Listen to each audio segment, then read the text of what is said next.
tonight we'll continue with our budget discussions. We left off last night. We may have a visit from Senator Joyce tonight, so if he comes, I'd like to get him in and have him discuss what he wants. So at this point, I will continue our meeting by continuing recognizing other departments who would like to, who would like to come up and discuss their budget. I have one other announcement before we get there is we do have one remote participant from the Warrant Committee tonight, Stan Janiga. He is on the phone. We do have his nameplate in front of the phone. Oh, give me his nameplate. We did anyway, It was. just in case. Stan, can you hear us? Okay. Okay. So just be aware that we need to talk into the phone. So, Therese, would you like to come up for cemetery? Cemetery. I'd like to thank the committee for the time you've already spent with us on Sure. January 28th, and I think we're all on board with what the cemetery is trying to do for fiscal year 2014. And we just came in tonight for a second to, at the end of the meeting on January 28th, I think Ted asked if we wanted if there was any additional funding, what would be on our wish list. So we just stopped by with a wish list item, and we wanted to leave that with you. It would be a zero-turn mower. That would really be valuable to our landscape maintenance. And we've gotten several prices on them. Some of them are diesel mowers, which last twice as long as a gas mower, but it would depend upon funding. A new mower is a new mower. Can you give me an estimate of the funding?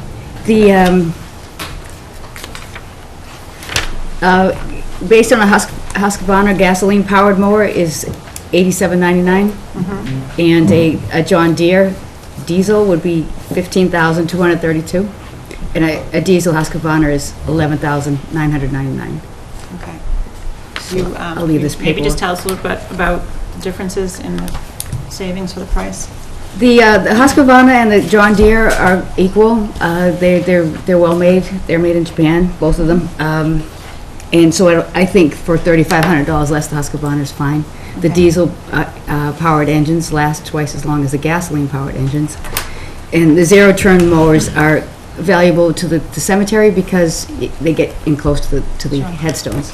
And So if the Warrant Committee were able to do maybe $10,000, excuse me, if you came in at the $87.99, would you just turn them back to the Warrant Committee as free cash? And if you went over, would you be able to fund the difference? yes, either way, we could work with you. Ted? Yeah, the Warrant Committee gave you a mower last year for $8,283, Yes, I think. Have you purchased it? yes. And can you just tell me how big your fleet is of zero-turn mowers? We have 3. 3. And when we're in the growing season, we have 6 people out on mowers when we can. And just while we're on the subject, mowers are a popular item this year. And what are the possibilities of anybody ever sharing a mower across town lines, across department lines? It probably wouldn't work out because, we're geographically located different from the other departments, and when we use the mowers, we use them all day long. We wouldn't mind sharing it if we could just use it Monday through Friday and then they could have it, But, we're all using it at the same time, The diesels, number one, are water cooled, so they run a lot cooler. The motors last a lot cooler. They don't have to rev up as much because diesels have more torque. The diesels are 29 horsepower, and they would be Kubota diesels. Kubota's a well-known manufacturer. The Husqvarnas are 31, and they are a Kawasaki engine. There's nothing wrong with either one of them, but the diesel will last us 4 times longer than the gas. The gas is air-cooled. When you're cutting in 80, 90-degree weather, you're already hot, heating the motor up even more. It doesn't last that long. You have to buy spark plugs, air filters, blah, blah, blah, blah, and you don't have to do any of that with the diesel. Diesel doesn't use spark plugs. So for $4,000 difference, the diesel's a bargain. Other questions? Yeah, if I could just follow up. You have 3 mowers, and one of them is presumably brand new, and the other 2 are of what age? They're a few years old. They're not that old. They're in good condition. But you need another. Well, the To zero turn, replace one, or? We have mowers that we traded into to help us purchase the last one we got, and so those mowers are now out of service. So yes, it takes that much. It's 102 acres, and Yeah, I'm sure, but are the other ones zero turn as well, or? yes, there's So 3 zero. we have We're 2 changing over to zero turn mowers. That's what we're trying to do. zero turn are exactly what they say. They turn on their own axis.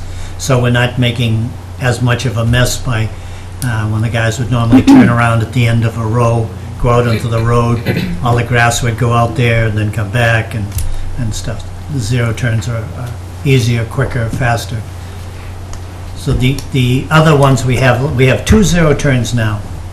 So the others are just a regular sit-down mower, which are very slow and, prone to breakdown. Great. Thank you. Other Thank you. questions? Thank you. Thank you very much. Thank you. What else do we have out there? We have school and planning board out there? School? Would the school like to come up, department?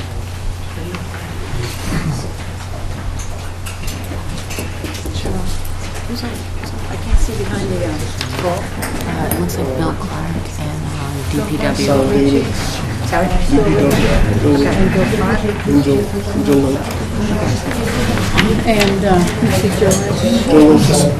Kevin, could you slide one more chair in? Oh, yeah, sure. That's Stanley's chair?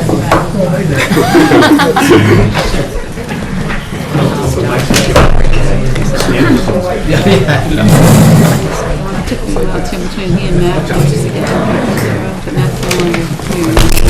He is today, but.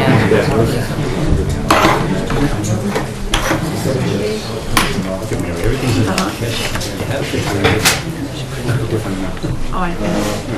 If it's, yeah, no, you're right. Thank you very much. Any questions for the school committee, or and what would you like to present to us? Just to say, we sent out this afternoon, I hope you received it. After Monday night's meeting, it was pointed out that some of the money that was available as operational money was in fact only one-time money. And so we were asked to put forward some of the things in our budget that are in fact non-recurring items. So I made up a sheet, and I hope you all got it, with basically 4 items in it that are contained in our fiscal 14 budget that are non-recurring. I don't know if you want me to go through them, or you're... That would be great. I did add them to my list, but it would be great to have your explanation of what they are. My summary's pretty quick. Okay. Sure. So it's these 1, 2, 3, 4, Okay. starting here. I'll take them in order there. The first one, the SPED. You recall we are adding the new NECC-related class for children on the autism spectrum next year. And we're putting in a substantial amount of money to create that class. That will generate some circuit breaker money for us, but only in fiscal 15, because they pay a year in arrears. So that we estimate will generate about $40,000 worth of circuit breaker money. So the $40,000 of the money we're spending next year on that net class is really a one-time expense, because it will be paid by circuit breaker, and it won't be coming out of the general fund after fiscal 14. Okay. So that was one item. The sick leave buyback, this year, our employees have to notify us in December if they are going to retire at the end of the year in order to collect a sick leave buyback that is in their contract. It is paid on July 1st, so it comes out of the next year's budget. So when we're putting together our budget, we know exactly how much we have to budget for a sick leave buyback. If they tell us after December, they don't get their buyback for another year. They have to wait till the following fiscal year. So this year, owing to the fact that we have a few people with retiring who have some rather large encumbrances of unused sick days, we actually have a sick leave buyback bill of $100,000 in the fiscal 14 budget. We went back several years. That is well above our average. We normally have 50,000 or under in obligations for sick leave buyback in a given year. But this year we have, owing to just the way retirements fell this year, we have an extra $50,000 that we had to budget in fiscal 14 that we don't usually budget for sick leave buyback because we haven't spent that much in, I can't remember how long. The out-of-district placements, the next issue, what I'm there for, I should say $63,000. 63? Yes. We have, in fiscal 14, we will have two of our most expensive out-of-district placements having their final year with us in fiscal 14. These are children whose gross costs exceed $150,000 a year. Now, some of that is reimbursable by circuit breaker.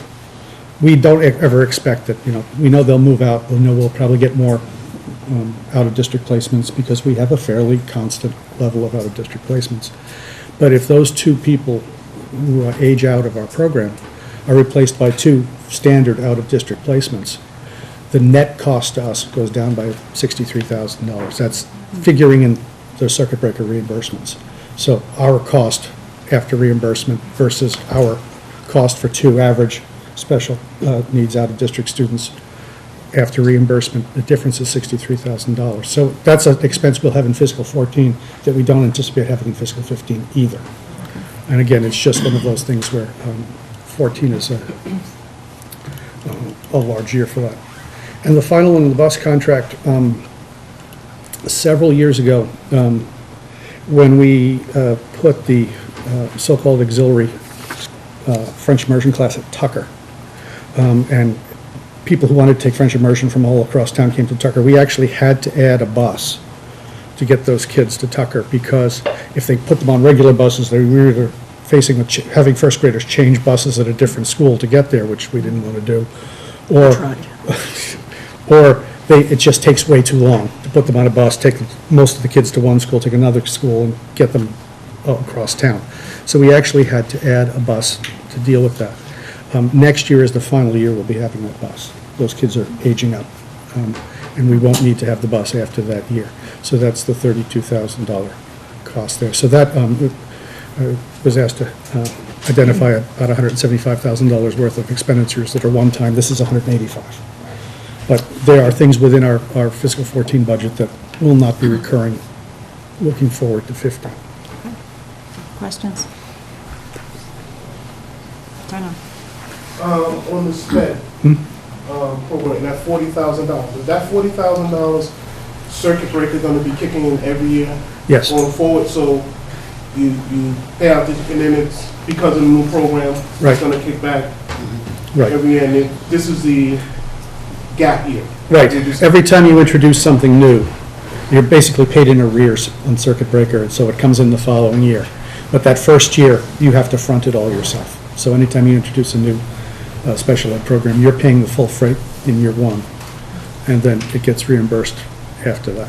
Think of it as a reimbursement or a rebate program. You go to the store, you buy something, you paid the full price, and you get a mail in your paperwork, and they'll send you a check later.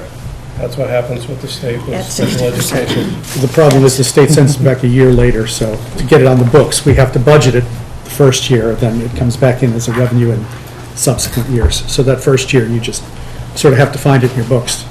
Because it would be nice if they did it at the end of June or something like this, it kept you in the same fiscal year, but that doesn't happen. Cheryl? Given the 185,000 there, how would that impact the number of FTEs that you had anticipated needing to let go in order to meet level dollar? Well, we had given you the roughly $1.5 million worth of cuts from our original budget down to the 1.5, level dollar plus 1.5. If we were to get that, plus the literacy science initiative, that's about, that's $380,000. You remember the cut sheet we had was, the first level of cuts was roughly $950,000, which weren't good, and the second level was about $550,000, which were even worse.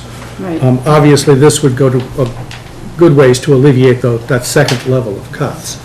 And just for those who haven't seen that presentation, I think it's good to highlight what those cuts are, what those potential cuts would be.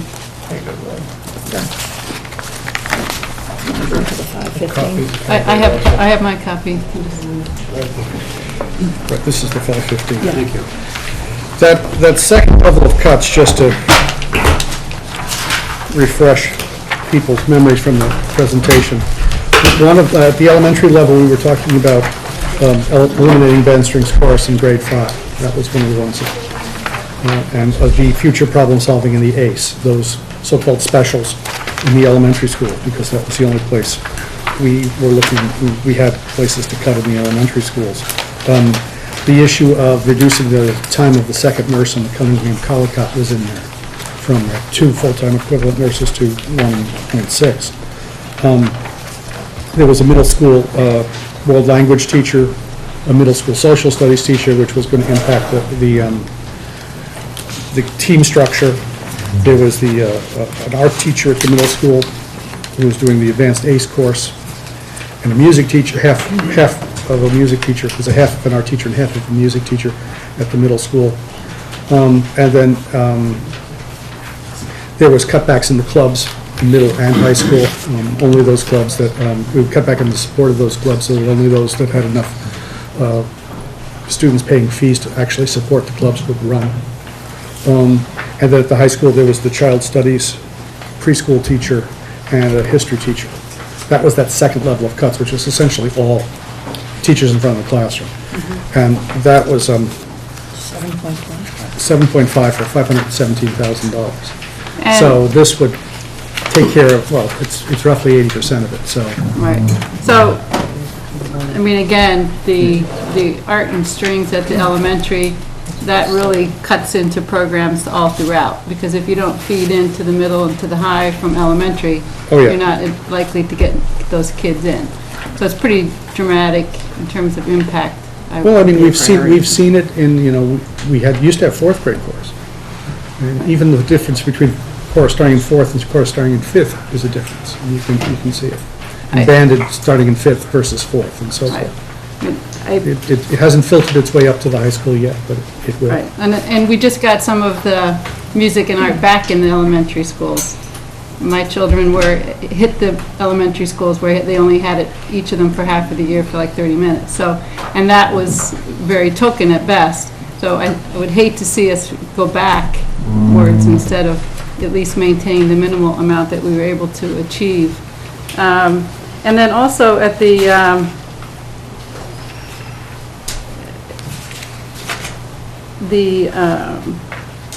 clubs, I think there's the comments that I've heard about the clubs and the importance for some children to have that activity. Can you address that? Well, I mean, certainly, for students who are applying to college, I mean, what they're doing is every bit as important as what they're doing in the classroom. I mean, it's what are you involved in? What are you committed to? What are your activities? What are your, what makes you you? And that isn't necessarily, your geometry grade. There's a lot more to a person than their scores. And so those are the things that set kids apart, all the different activities they're in, I performed in this, or I, do this kind of community service, or I do this, that, or the other. I mean, that's the stuff that catches attention of admissions counselors. When you think of a typical college who's, getting 10 applicants for every position, and that admissions counselor has 11 minutes to read a portfolio, and they're looking to see what jumps off in 11 minutes, or it goes in that pile on the floor and never gets looked at again. It's that sort of thing that catches people's eyes. It's, it's not necessarily just a grade point average. So the already that elementary art and music that you're talking about in the clubs, if we didn't want to prioritize a list, but they're in our prioritized group. And then I have one more, Jean. I'd just like for you to address the advancement initiative and what you see as a achievement gap that you've built into your budget. Some of those I'll items. address that. Mhm. The finance subcommittee and the school committee said if you were going to move the district ahead and over these years, building up the SPED program, or if we wanted to put a new class in, we would have to make a switch. And if we had a demand over the years for a SPED teacher, we would have to look across the district and let another teacher go in another discipline, for an example. So the subcommittee, finance subcommittee and the school committee said, if you were going to move the district ahead. So we met as a leadership team, all of the department heads, the principals, and we brainstormed what would move achievement ahead in the Milton Public Schools. And we came up with 20 different initiatives, but there was consensus after several meetings of one, having all children, and once you read the literature, you'll hear it on the news all the time, if a child can read at the end of grade 3, the correlation to their success in school. And so we asked for 2 reading teachers. One of your members asked for research of 3rd grade MCAS scores in relation to high-performing districts. We sent you that data, and of the 25 to 30 communities, the data was there. The number of reading specialists who service 1st and 2nd graders to the correlation of being able to read at the end of 3rd grade. And we asked for materials for 1st and 2nd grade. The second, closing the achievement gap. We have an achievement gap with this MCAS data. The only group that didn't make the target were African-American Black children. We know which schools these children attend. We're coming up with, similar to special education, individual plans, time in the summer, materials, because again, you see our work in special education, children with special education needs are making the growth. They're making progress. The program is being recognized. And so we have a recognized achievement gap, and we know that it's going to take time and materials to close that gap. The third priority for the district moving ahead, advancement. Again, I met with an individual today who's going to be running for one of the townwide offices, and he brought up the science scores. So people are looking at the MCAS scores, and we know we have an issue in our science MCAS scores. And again, drilling down to the data, we know that we need materials at the middle school, materials at the elementary school, the professional development that goes with those initiatives. And in English, we have an English administrator at the elementary, the middle, and high. And in math, we have somebody. Again, the levels are different, the demands of the curriculum. Well, in science, again, an MCAS testable subject, we have one person overseeing kindergarten through grade 12. And to be able to implement this new curriculum, we put in one person to work with the existing person in science to be able to close that gap and increase the achievement, give the professional development and the materials to the students. So we centered in on early literacy, closing the achievement gap, and science instruction, K through 12. The materials that we need, the professional development, and we settled on that based on the data. So I often say the 4,000 children, it's not the same, we never come here each year and tell you the same story. The needs of the children change, the data based on their achievement changes, and externally from the state and the federal government, what our priorities are sometimes driven by, we came here, we talked about children who move in to a district who their families identify as not speaking English.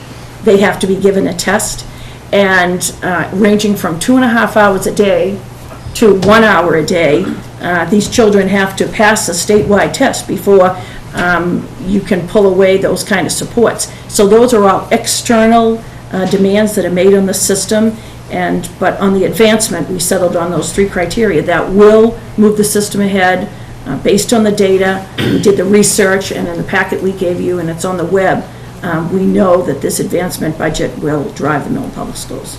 And then, Justine, so the request for the line 28 here, the 195,000, so those curriculum materials are for that initiative? 110, absolutely. Science at the middle school, elementary school science materials. Don't know. I just want to go back to something you were saying earlier, when you were talking about the need for clubs and stuff in the schools. Having, so it's 3 years now, but having gone through that, when you're doing apply, and it is important that you can have kids who have great grades, excellent grades, but they'll miss out to other school systems who've had well-rounded programs. So they were the president of this committee, secretary to that committee, and everything else. Those are the difference makers, because like I said, all the kids they're looking at are qualified. And now it's just what makes you different. And talking with a number of missions people at different schools and stuff, that's how slim the line is. And you just can't miss out on having music or something. Just wanted, if you don't mind, I wanted to add to that. When we talk about the end game of students applying out and how important it is to have on their resume or portfolio, that's huge. But we did a quick survey in working with our Citizens for Diverse Milton group about 2 years back, and we did a survey to students. We asked about 400 students, what are you involved in, how many things are you involved in or at all, and then they self-reported their grades. And then we asked them qualitatively, how did they feel about school?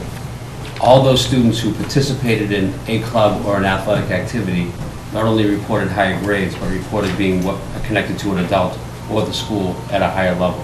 So the high grades that students earn to get ready to put on that report card that goes out to the schools in the clubs, those grades are higher because they feel plugged into school, they're invested in school, and therefore they're doing better overall. So I believe that the clubs are, in the athletics, are engaging students in a way that classrooms can't. They get them to run to school. I always say no one run, not except for a couple of guys like Glenn, run to trigonometry. But a lot of them will run to school to be able to play football or to play an instrument or to sing in chorus or be in the drama production.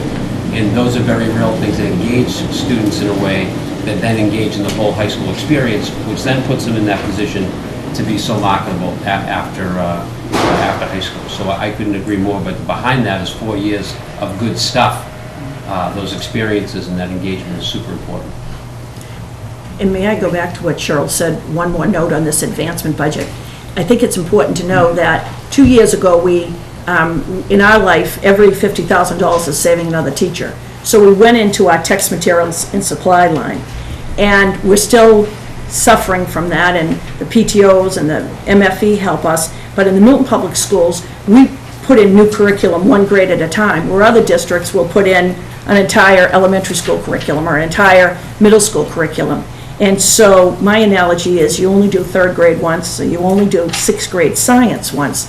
So this is going to enable us, based on the science data, it's not, it's what we want to do, but we also have the data that says we have an issue in science achievement, put the materials into the middle school and into the elementary school that will complete the K-12 and be able to have us drive that student achievement in science. And so it left to without that funding, we would only be able to do 1 grade, and we have to decide, is it English, science, or math, because these implementations are costly. Other questions? Ted? Yeah, I have 3 questions. One on the advancement budget, one about FTEs, and one about the special ed program. On the advancement budget, I'm delighted that it's data-driven and you're addressing the need, but can you characterize this as an ongoing shift of emphasis rather than just sort of well, this is what we got to do now, this year, next year, but we'll see where it goes? It's not a 1-year solution. You're absolutely right. Just like you can't do 3rd grade over. This is going to take long-term time to turn this all around, but this will give us the basis to form that foundation over the next 1, 2, 3 years. But the 195,000 in materials should last you Yes. with this type of program for That's a much great- longer than that. That is a great question. In Milton, it's really a 9 or 10-year investment. Voted down, not appropriated. But that's either or, right? Both sides. Well, under the home rule petition legislation, they would just vote it once, then the Board of Selectmen would have control of that fund after that to expend the money for Pickens. So why don't we, it sounds like a complicated topic. It is complicated. Let's I get think the this long and short of it is everybody at the Okay. table upstairs, you know, the Yeah. bond not bond counsel, but our bond consultant, Okay. who was involved in the conversations, Rick Neely, all thought it was better to go with the home rule. Did I see Senator Petition. Joyce come in? Yes, she's good. I'd like to,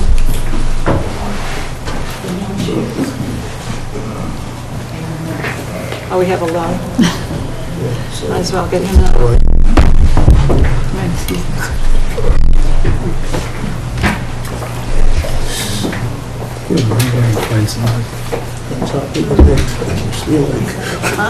He's not trying this new hot chocolate they have. Hi, Senator Joyce, thank you for coming tonight. I thought I was coming for a very informal discussion with 3 or 4 or 6 people. No, I think if somebody's watching this on television, oh my gosh, get a life. Exactly. Going to put you on the hot seat a little. Sure. I did call your office to check on if there were any adjustments to be known on the state and local aid. Maybe you could speak to that, or what you see the leanings are. Because we're holding, right now, we're holding state and local aid at 98.9% of last year's. Okay. Just to be very conservative. Well, I think it's good to be conservative. Again, I'll just try to give a very brief overview. Looks like you have a full plate tonight, and for all of you who donate your time to the town, thank you very much. You're all volunteers, and very nice of you. So I'll try to just cover a lot of ground quickly, if that's okay, Jean? Go ahead. So, and for some of you, this will be repetitive, and for others, it might be new. And since I'll just let you know, we have our remote participation committee member Okay. right there. Right there, so. The teleconference. Hi, Stan. Hi, Stan. I'm good, thank you. So, essentially, for the town's budget, I know this year you're projecting to be roughly how much? 83 million plus 12 million for one, it's about 97 million. About 97 million. So roughly 10% of that comes from the state, in terms of state tax dollars returned to the town of Milton. And that's in the operating revenue. So what happens is the governor every year introduces his budget. The first year it's called House 1, the second year it's called House 2. That is really just a suggestion. It's a blueprint, but it's the legislature that actually appropriates the funds. So the governor has just recently proffered his budget, and those are the figures that you're seeing bandied about in the press. I would not bank on those figures, and I'll get to that in just a minute. Obviously, in recent years, we've had some difficulty in terms of decreased revenues, just as you have. And despite that, we have made a sincere effort to prioritize local aid. That is the money that comes back to the cities and towns, primarily Chapter 70, or public education aid.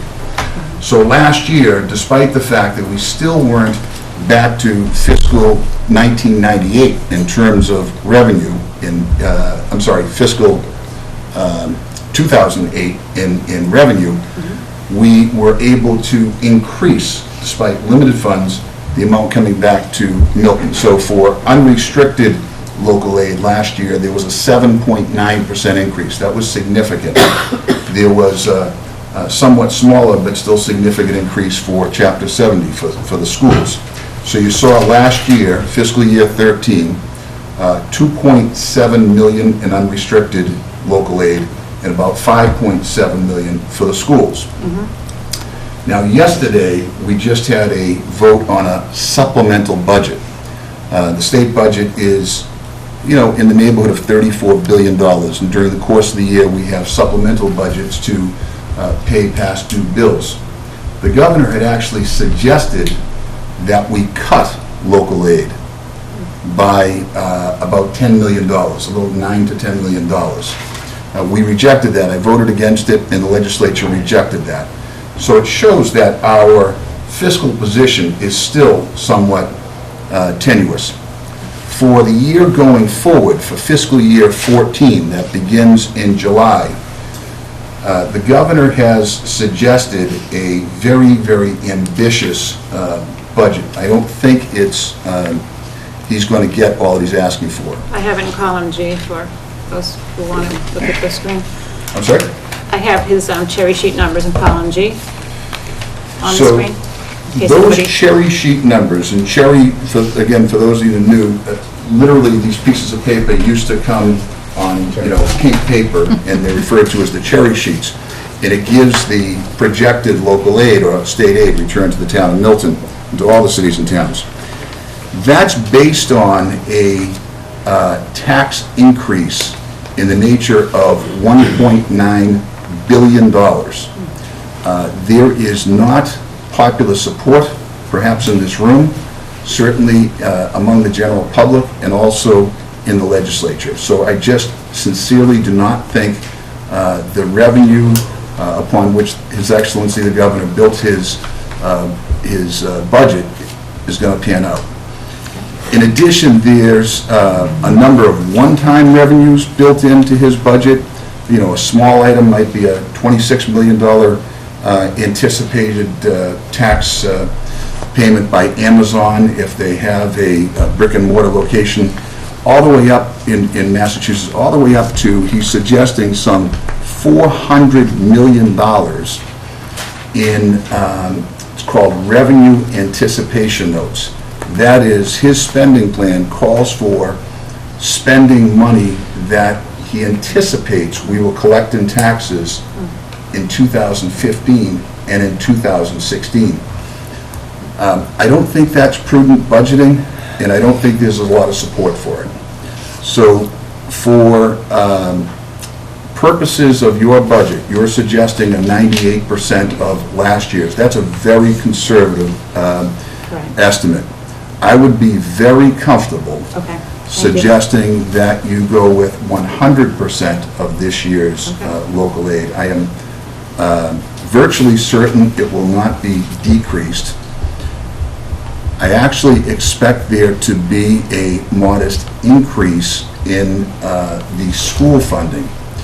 The governor has suggested a significant investment in what are referred to as gateway cities, not necessarily as beneficial to Milton. We're looking at more, and again, we can't bank on this, but my best guess is somewhere in the nature of a $25 per pupil increase in Chapter 70 funding, which would be, not insignificant for Milton. The other area, I do think that we're going to see a significant increase, and there was discussion the other night at the Selectmen's meeting. Big concern in the town of Milton and really throughout the state to invest in infrastructure and roads and bridges and the like. We just completed a $3 billion accelerated road and bridge, primarily bridge, program. We're about to embark on another $1 billion in bridge improvements. But we're also looking at what's of interest to this committee, the Chapter 90 funds. Chapter 90, so Chapter 70 of those funds that come back to the schools, that's the biggest portion of state funding. Chapter 90 is what comes back for the roads. And this program actually started, I mentioned this the other night, as an emergency one-time appropriation to help cities and towns. And it's now become the lifeline for the towns. The towns have become entirely dependent upon it, primarily because of the constraints of the 2.5 levy limit. So 2 years ago, I happened to chair the committee that this, the bonding committee where this Chapter 90 funds come from. And we increased those figures 2 years ago by 38%. So roughly, we went from 150 million statewide to 200 million. And what that meant for the town of Milton was about 690,000, I think, from memory, for last year in Chapter 90. I anticipate, and I think Tom will like this, and Dennis and Bob, and certainly Joe Lynch, I anticipate that we are going to increase that this year from 200 million by 33% to 300 million. That's a very, very significant increase. Again, I can't guarantee it, but that's what I expect to report out of my committee. So I would expect that we'll see significantly more money for the roads and bridges from the state, that we'll see a modest increase for the schools, but I think, for your budgeting purposes, if you went with 100% of this year's, I think that would be very conservative budgeting. And for the unrestricted local aid, I would expect that to be essentially level funding, given the great increase last year. In other areas, concerning the state and the town, we were successful in obtaining some one-time grants. Previously, I helped secure a $1 million grant for Milton Village, and another $1 million grant for the Central Avenue Business District. Coupled with the rezoning that we did at town meeting, I think that state investment has really paid off. The idea is to leverage this state investment with private investment, and we see flourishing businesses now like the Steel and Rye and the Plate and 88 Wharf and the like, and I think that's terrific for the town. So we just secured an additional $1 million to now connect that business district from Central Avenue to Milton Village, and make still further improvements. And if and when, God willing, the Hendry's development is finally built, I mean, we're just going to continue to see that area grow and flourish. The other business district that is critically important in town, I know there was some discussion here last night, and I'll add my 2 cents, is the East Milton Business District. Those merchants have been asking for, as long as I can remember, for parking, critical for their continued success. That canyon that is the Southeast Expressway was carved in the 50s and really divided the town and created a significant burden for these businesses. And there were plans going back to the early 60s. There was a state representative by the name of Sheldon in the early, I think about the year of my birth, that had a plan to build over the expressway and connect the two. And finally, it was, I think, funding secured by former Congressman Brian Donnelly, it came to pass. And the deck was built on the expressway, appropriately named in honor of Representative Manning, but it has not served its purpose. It's been, it hasn't fulfilled the parking need by any stretch of the imagination.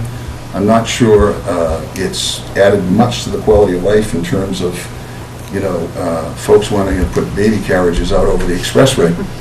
So I know that Bill Clark and the selectmen, current and former, have been working hard to come up with some plan. Part of the problem was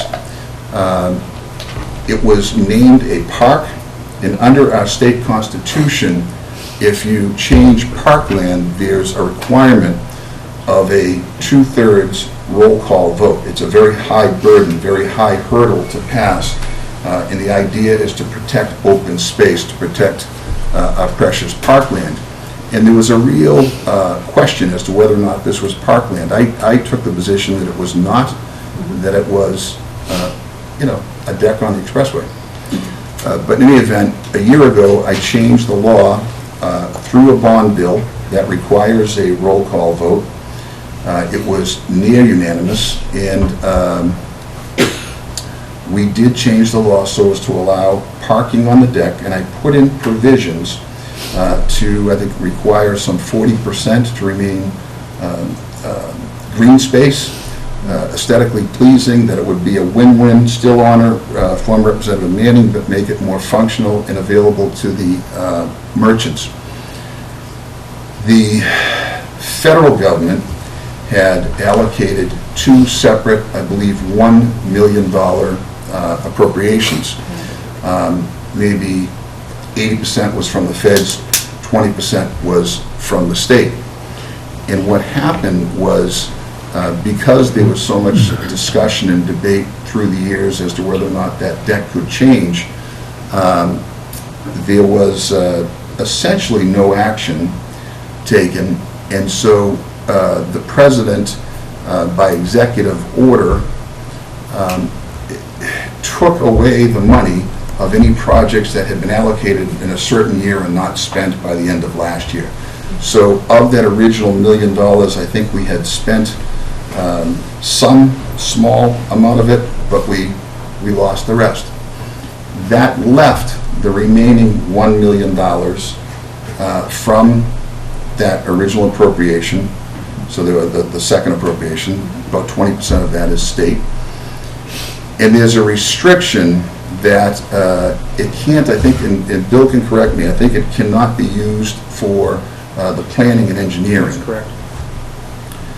So the question came, shall the town come up with the necessary $100,000 or $200,000 or $300,000 for the planning and engineering, which will leverage this additional $1 million that's out there. And I would politely and respectfully, wholeheartedly say yes. Now, I know there's been some discussion, perhaps go to the Capital Needs Committee. However we do it, I think it's good fiscal policy. We're going to leverage or get another $1 million by spending this seed money, this planning money. I think it's a very necessary investment for these merchants that have been waiting for this and asking for this for dozens of years. And I think it's also a good financial investment for the town in terms of a return on property value and commercial taxes and meals taxes. There's a local component there. So I would advocate for that. The other issue touching the business area in East Milton is we have this extraordinary opportunity before us. The Mass Highway Yard, which is on Granite Avenue, proximate to the expressway, it's about 11 acres, and it's a very, very, very valuable piece of real estate. I have worked with the Transportation Secretary, Rich Davey, with our own District Director, Walter Heller, the former DPW Director for Milton, is now the Area Director for Mass Highway, and with the Mass Highway Commissioner, and I've gotten them to agree to move the Mass Highway operations, or at least two things. First, they've agreed to make available to Milton the park and ride area, which is about 6 acres. We're in further discussions now to make the entire area available to the town of Milton so that they may move their snow removal operations, for example, up to Wood Road and Braintree, also in my district. The point is, we have a very real opportunity to obtain from the state about 11 acres. Certainly, they've already told us we can get 6. I think if we work it, we're going to be able to get the full 11. Incredibly valuable real estate that could generate significant commercial tax revenue for the town. Significant. And I am completely respectful of the neighbors, of concerns that we not do anything that's going to cause any detriment to the quality of life in Milton. In fact, I think it would be something that would improve the quality of life. And so my polite suggestion to my friends, the selectmen, is that they appoint a committee comprised of some knowledgeable persons like yourselves and include a member from that neighborhood. In fact, there's a town meeting member that lives very close that expressed interest, that we put together a committee and have a very open, honest, transparent, long, drawn-out public process to acquire that property, to protect the quality of life, but generate extraordinary tax revenue for the town forever. I think that's an opportunity that we simply cannot let pass. And I know the state highway officials, I spoke with them as recently as this afternoon, they've been in touch with Bill Clark, and the process is going, but I think there ought to be a committee. I'm hoping the committee is appointed to ensure that goes forward. If I could just say a quick thing about it. Personally, because we haven't met as a board yet, and I know Senator Joyce is going to be coming in on our next meeting, I believe, to discuss that. I believe the selectmen will look favorably on that. Like Senator Joyce says, there is huge tax revenue between the real estate taxes and the hotel motel taxes that you would generate. And again, I don't want to presuppose any outcome. It may not be a hotel, maybe an office building, it may be, who knows what the highest and best use. I threw out a suggestion, it could be any one of a number of uses, again, agreed upon in an open, honest, transparent process that benefits us all. And I think we have a real opportunity there. Okay. And that too, by the way, I started going back to the East Milton merchants, would likely spin off some business for our merchants in East Milton and Milton Village and Central Avenue. So, Cheryl, did you? I don't think I had anything else. But just on the, on that state site, and thinking about what I heard from some neighbors when, at the visioning session for the master plan effort, there was concern about Granite Ave itself in terms of the speed of traffic and safety and sidewalks and so forth. Would there be funds that would be available to address that in conjunction with a redevelopment of that property? I would sure think so. I think that everything would be on the table, and I think it should be a very slow, deliberate, transparent process. For example, and again, this is just for illustrative purposes, let's say that we were to hold an RFP and invite bidders to come in and, how would you like to redevelop this site, and how would it benefit Milton? I mean, we could have a scoring system, and one of the requirements might be completely rebuilding Granite Avenue with traffic calming measures, aesthetic improvements. It could include possibly some direct access to the expressway from the site. So there's a whole host of possibilities, and I think all of that has to be part of a very transparent process so that all stakeholders have an opportunity to be heard. But at the end of the day, it's an unbelievable opportunity for the town. And it's one that I presented to the town about 15 years ago, and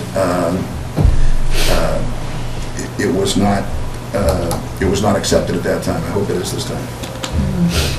I have one question for you. We can go back to the state aid for a moment. There was this new piece this year, annual formula local aid. We had $75,938 on the cherry sheet for the town of Milton.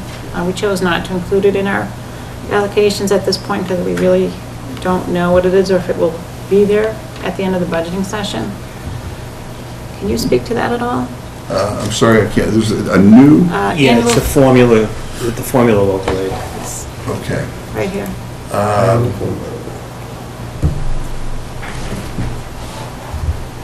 $75,938. I honestly have to check. I don't want to misspeak. Okay, thank you. My sense is that it will be there at the same amount, but I want to just confirm that. Okay. Yes. You had mentioned, you used the term gateway communities. Are we defined as that, and what is that defined as? It's a somewhat nebulous definition, but we're not a part of it. They're called gateway cities, and my memory is it's cities like Fall River, New Bedford, Lawrence, Springfield, but not the town of Milton. Okay, thank you very, very much. especially if you're. Thank you. Thank you. Jean, Thank you. what's the difference? What would 2% be? Well, about 1%, we could go through and do it. Sorry? The 9323 down the bottom, it's about 103,000. To go up to 100% of fiscal 13? I think we should leave it at 98.9 for the month now, because we're talking cuts and everything else. But you know what's going on with We this. can discuss this another.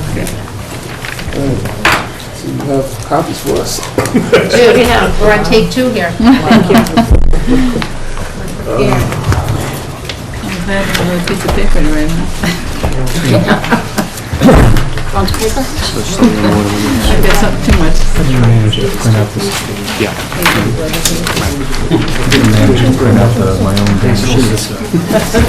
Easier? The other day, the one that you said you used the other night. Yeah, no, I sent everybody new.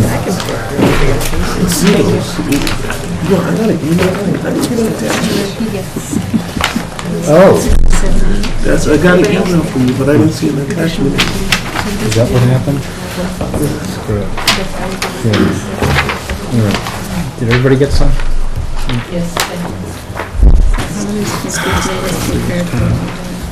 Sorry, So Ted. Stan will be able to. Ask me if he's still there. Stan? Come on, painkillers. Didn't hear any snoring at least.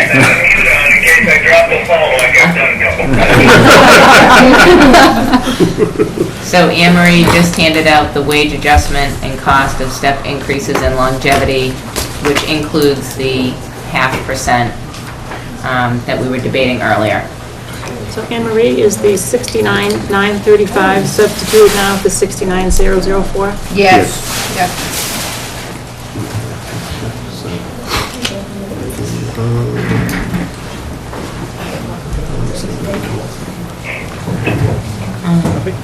She doesn't get it.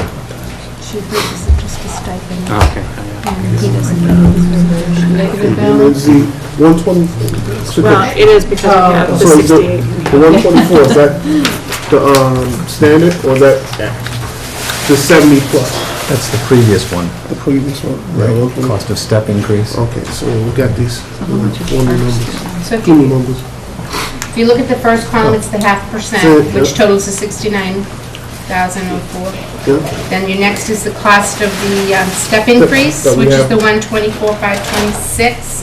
Then it's your longevity increases, which is the 4,862, for a total of 198,391. okay, so there you go. Then I broke it down by department, what you'd be putting back into each department for the 0.5%, the step increase, and the longevity increase. So we can vote that in total, Yeah, so we and then we'll can, allocate it separately. and then what we can use that 0.5% line to Yeah. do our allocation that's right. adjustment. Just do one at a time. I'm sorry, I'm not understanding what you're No, I'm saying. saying then we can use the half of it, because when we're looking at our allocations for a department, then we can use that 0.5% line Oh, okay. to allocate back the To the differences to the departments. departments that we would, all right, so. Carolyn? Anne Marie, so I'm looking at this chart, and can we just go over it really quick? So assessors, FY14 compensation is obviously the first column, plus the 2.5. Okay. The 2.25, that's gonna be, 2.25%. that's the set Set aside aside, for yeah. 14. Okay, that would be your set aside article for 14, a total of 314,030. And then the 0.5%. Sorry, say that again, three, Today. down the bottom, the total for the half of, the 2.25 set aside is $314,030. Right, but I'm just looking, if we can just go across the first line, so for example, the assessor's office, so it's, the 2.25 is 4,440. Then the 0.5% is 987. Then the step increase, longevity increase, and then total, so we still, the total, it's just a total of the step and longevity, right? And the 0.5%. And the 0.5%. So for example, the assessor's office is 4,440 plus 2,524. Yes, yes. The 4,440 will go in the set-aside article, and the 2,524 will go back into the departmental budget. Budgets, right. Okay, but for our purposes, because we originally were looking at one big, one step and lane combined. Combined. That's what we want to be looking at, right?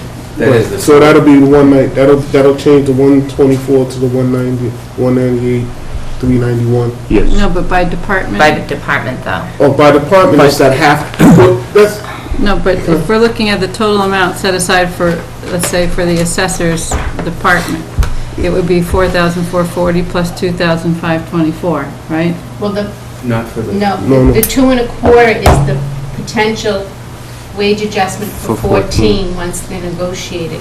That will go in a separate set-aside article.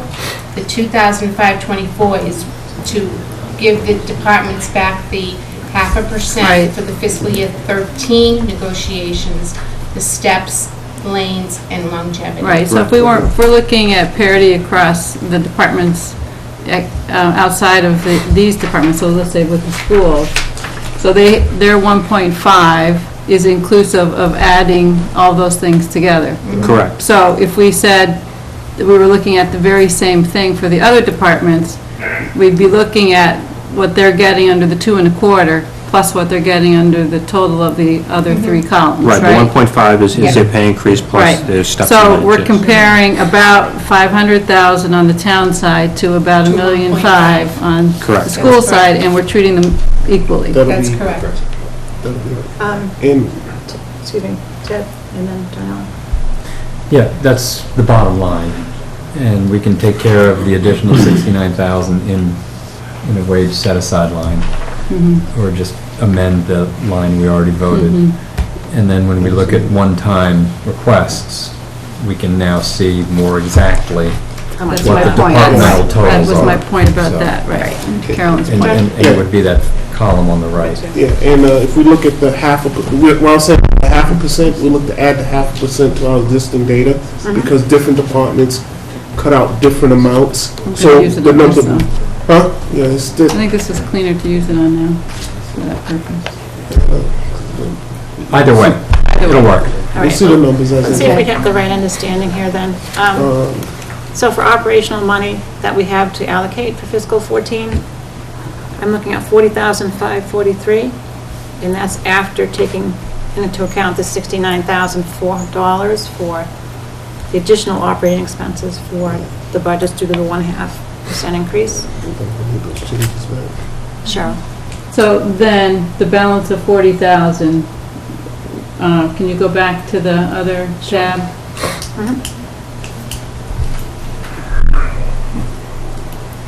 Can we go back to again and identify what we were trying to do before, which is how much of this is being taken care of in this? So we can really see Then we what can our vote on requests this are? budget. Yeah. Carolyn? So I just want to make sure I'm fully understanding this. So for example, if we can go to the Council on Aging budget.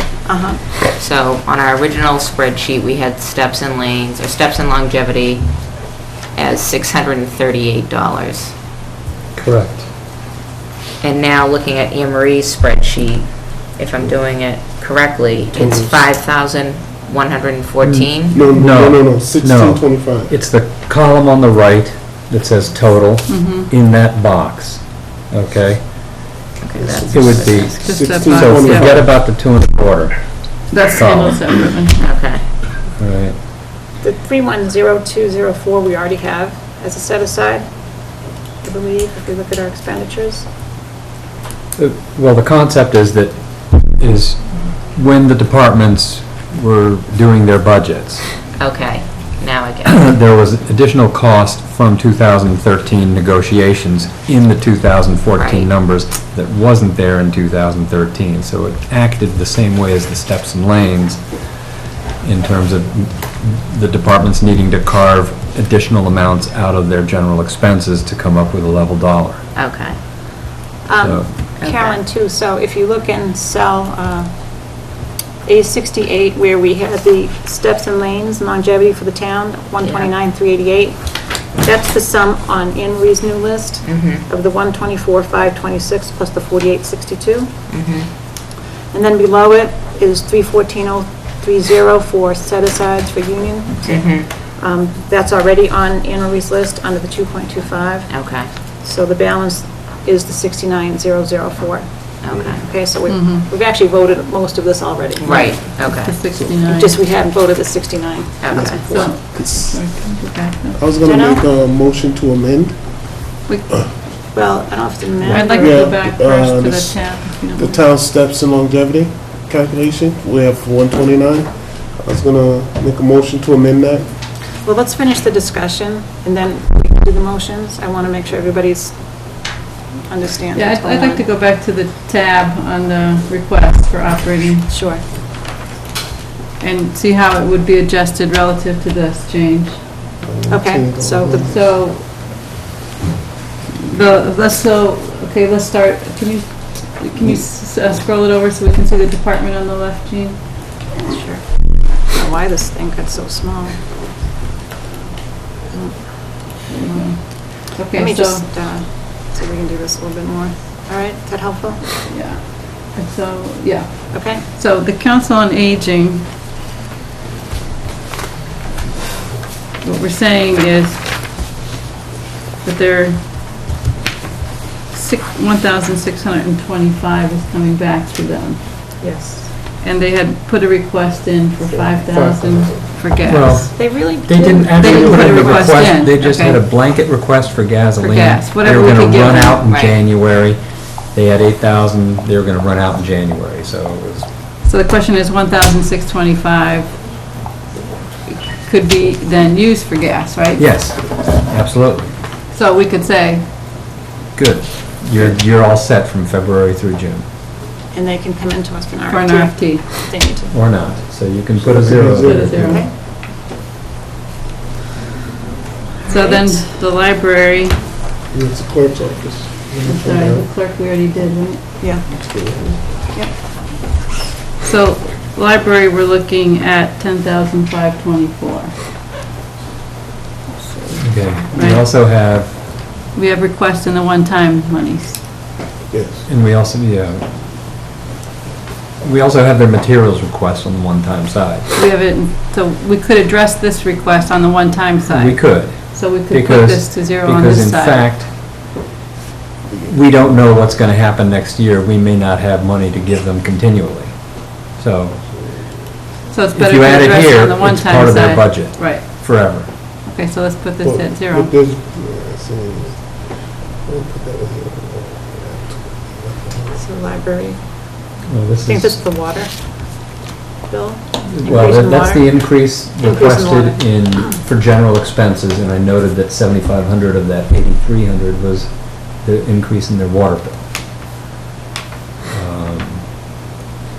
They had more people using the library, and more sprinklers Sprinklers. going. So we still. Now, We're not voting, we're just deciding whether we want to consider this or not, so. well, they had, the library has They're getting 10,524. 524. Right. So I'd put this at zero. So if you just want, for simplicity's sake, put this at zero, but we know that We'll We'll address it address it on one time. Right. Yeah. 8,500 is pretty much gone. Right. All right, inspectional services request for an employee. Now, this should Right be, now, we don't. We only have 40 grand. Which is gonna be. Can we skip the two employees and come back to sure, them? yep.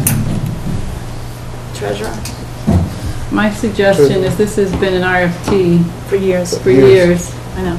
and We'll we're keep it putting, that way. keep it that way. Where's the treasurer's office? Where's that collecting? Schools. I mean, this could really be a lot more than 100,000 because of the increase in the sped. But I mean, we're this limited. could be 1.1 million. I mean, just, Right. we don't have the money for it. That's the transportation increase. Right.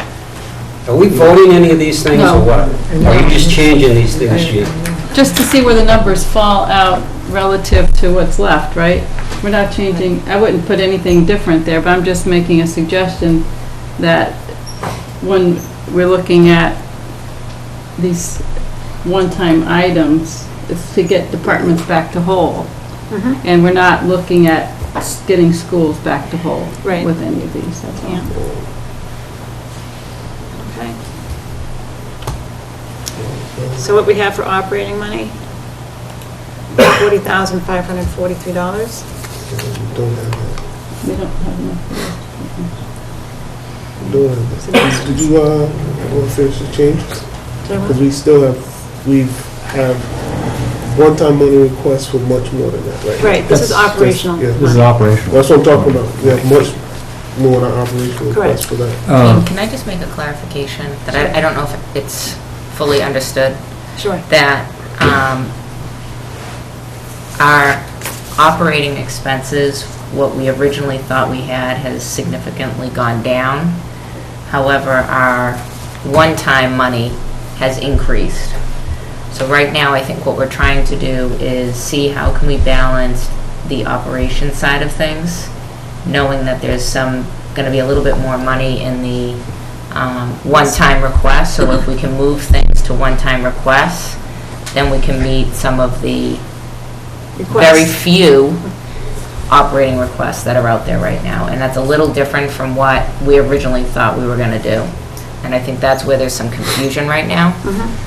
And I just want to clarify Yeah, that. so Jean, can you go back to the one-time tab just for that purpose of clarity? And again, scroll over so we can see the departments. Yeah, let me squeeze it up together here.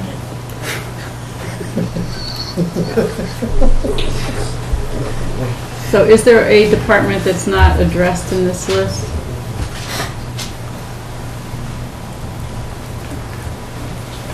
No.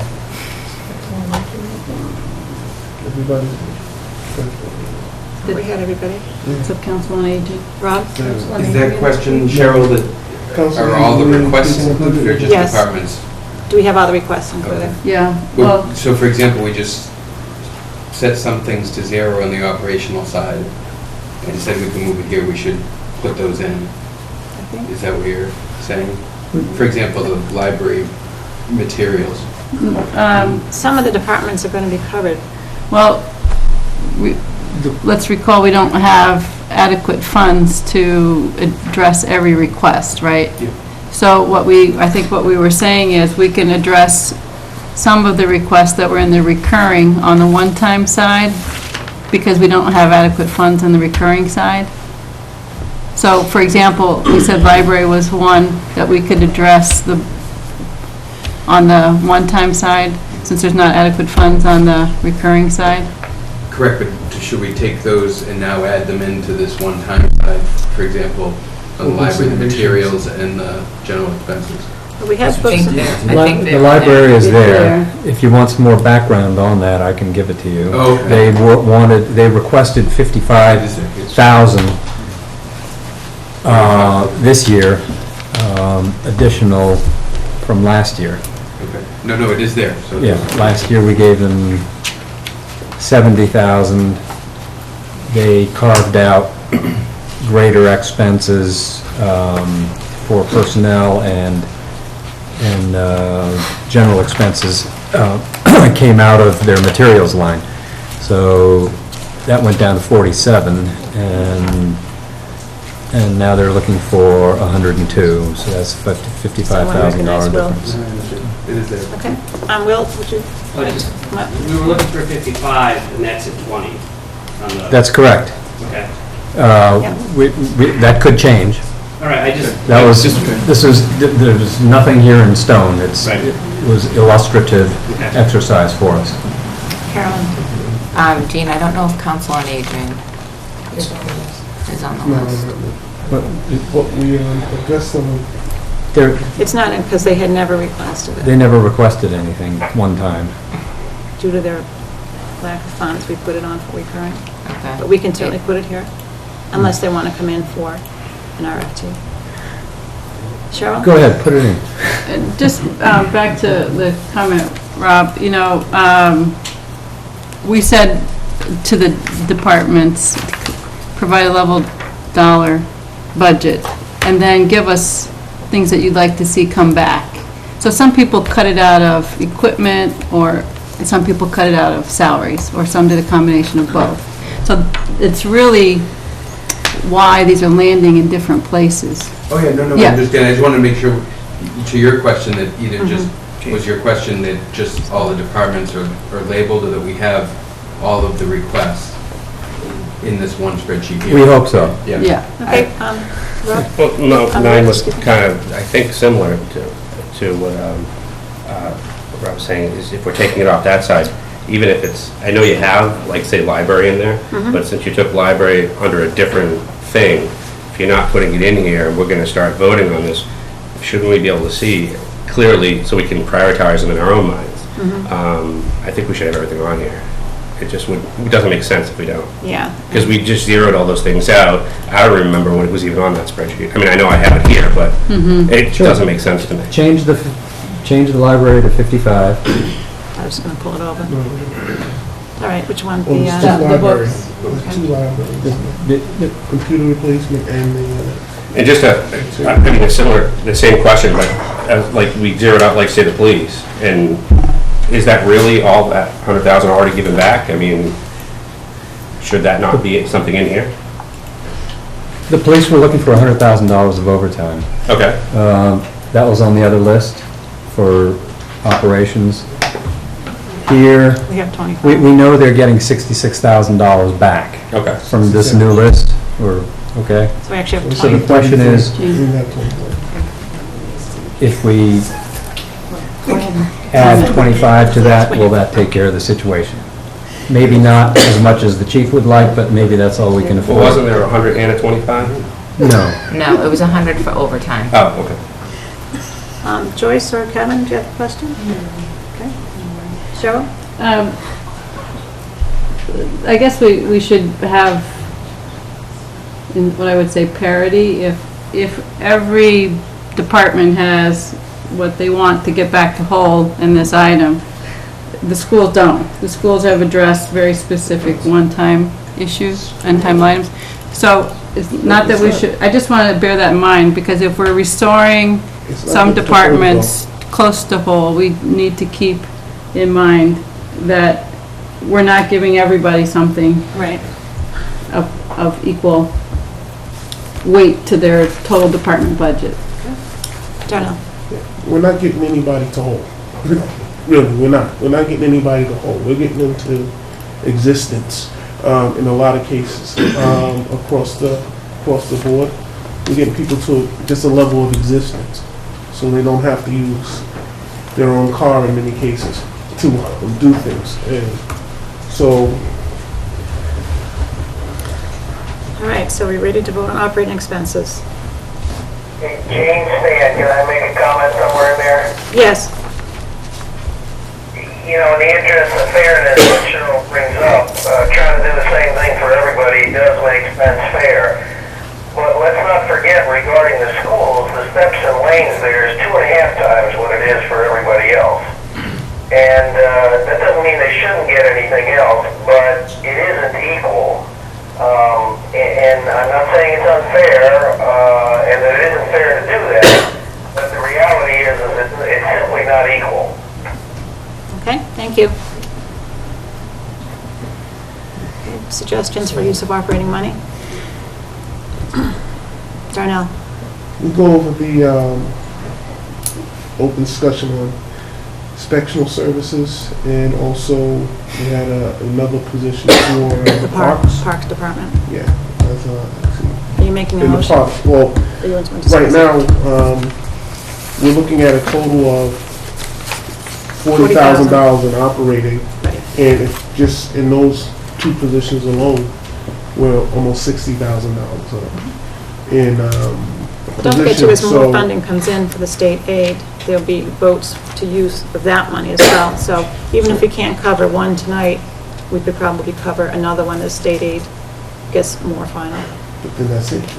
I mean, And we're holding at we're 98, in there, huh? holding at 98.9, Senator Joyce is telling us to go with But level. I think we stay at 98, because I think that's a good number, and if something does roll in afterwards, Well, that's the that's point. If fine, but something we does don't know. come in- He's like telling us it might cut, so. If something does come in, it can be, Housework, if we can't fulfill the need tonight, we so will, come back and cut again, so. we'll come in and vote again if we get extra money. I think Ted and Kellen? Would you entertain changing the revenue figure tonight to reflect 100%? I would be. We against that. We can do a discussion. I don't think you should. We've already voted 98.9%, so we would have to take that vote back and then re-vote it. Karen? Just regarding the 2 employees, I'm chair of both of those committees, and if we leave it at the 98.9, and should the funds come in over that, can we look to use Absolutely. potentially that money for those 2 employees? That's what I'm saying, yes. And we may decide not to hire those 2 employees, Right. but with the budget being as tight as it is right now, You won't know till after town meeting, for certain, whether you get... For certain, but we'll have more indication when the When the House Ways and House- Means but comes yeah. through. okay. Cheryl? Did you say that you would support Ted's suggestion of reopening the revenue? If you want to do that, we can do that. Who else had their hand up? Cheryl? Can I make a motion to reopen the revenue? Second? Okay, take a roll call vote Discussion's open? to No, to discussion. change the revenue. No, the discussion. I mean, Can we have discussion before we vote? Before we vote, we have a discussion. Okay. I move that we leave it at 98 right now, because even when the senator was here, he was talking about there might be cuts and adjustments to H1, which was the governor's budget. He called it a number of times optimistic and stuff, and I think we built that little cushion in there to protect us from having to go back and redo this whole thing again, because that number does come back lower than we expected to. He also said that we got extra funds last year that was over and beyond, that we're including in our numbers right now, as far as what we're including in this year's as our budget, and we're taking a couple of steps back off of that. I believe we should just leave it where it is and not try to ramp ourselves up and end up hurting ourselves later. Because we don't know what that is. They don't know what it's going to be yet. Rob? I actually think we should leave it at 98.9, but the senator said he'd be comfortable at 100% of last year's funding, which is what we have 98.9 set at, not the House one. Yes. So, Right. So he said he's very comfortable at 100% of last year's funding, which, you know, we calculated at 98.9. So just so everyone's clear, I still think, though, I think just to be conservative, we should do the 98.9 and then have money as we get, say, House Ways and Means, a little bit better view, and beyond, and then we can always vote to allocate more money, rather than if, God forbid, something should happen, and we go to 100 and it comes in at 98, have to start cutting budgets. Okay. Carolyn? I agree. I mean, I know it's really tight right now, and it's really, really hard. There's some really hard decisions on the table, but I think we have to stay conservative right now, because if we end up having to make cuts after we've been conservative, it's going to be a lot worse. Well, Tom's right, we may not know any better what the numbers are before town meeting. I think we get one indication of which way things are going to go. But we also don't have to hire either of these new employees before town meeting either.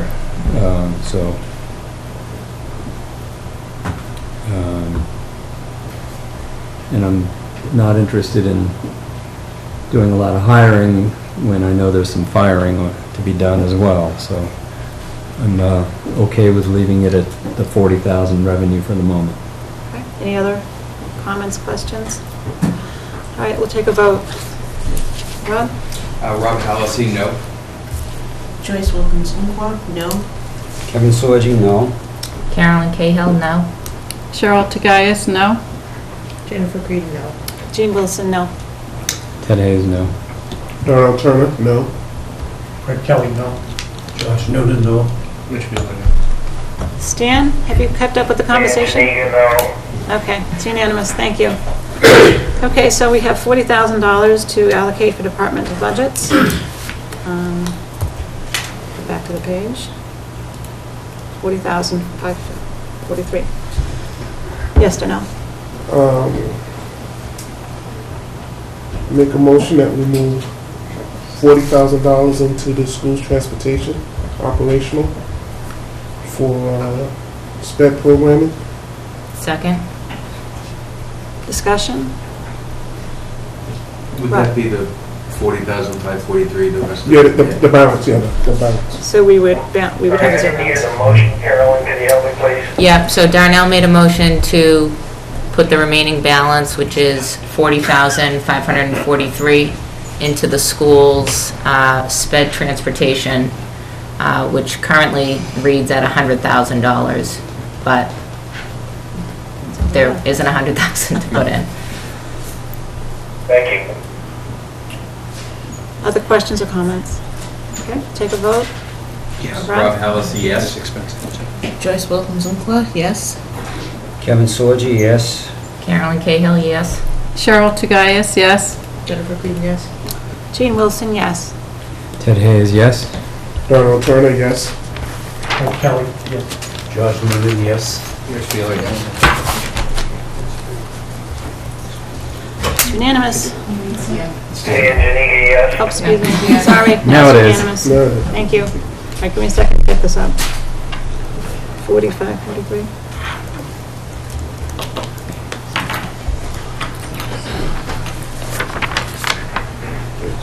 Good sign. Halfway there. Okay. So now, we have $549,060 to allocate for one-time items. Here is the list of requests that we have. Do we have the master plan article accommodated in there? Yes, the master plan It's is just been taken out already. in the one-time articles. Oh, thank you. Okay. All right, you're welcome. Yes. We will have, because Bill Clark talked to Kerry from Hudson, and we will have, probably either Monday or Tuesday next week, both a scope of services priced out and a detail of the design phase in terms of what it would entail and costing.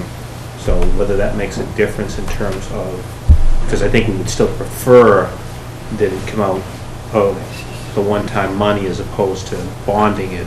The most we can bond it for is 5 years anyways. Well, is it a timing issue, Tom? Because the bonding, it sounded like from what Amy said 2 nights ago, would go through much quicker. I mean, this has to go through town meeting, and if appropriated, wouldn't be available to June 1st, 2013.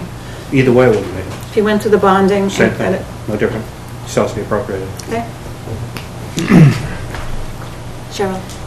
Can you just scroll down to the bottom, and what's the difference between what we have available and what the requests are? Sure. Whoops.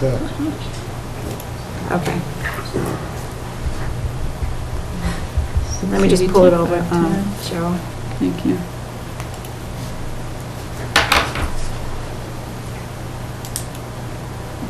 $549. Okay, 549,060, yep. Carolyn? I was just, are we ready for motions? Can we just see the whole list for a second? I don't think I can get the Yeah, whole thing at the can't get same whole thing on time. there, okay. I mean, I can take these two out, the master key, and that will help us Yeah, a little bit. that'll-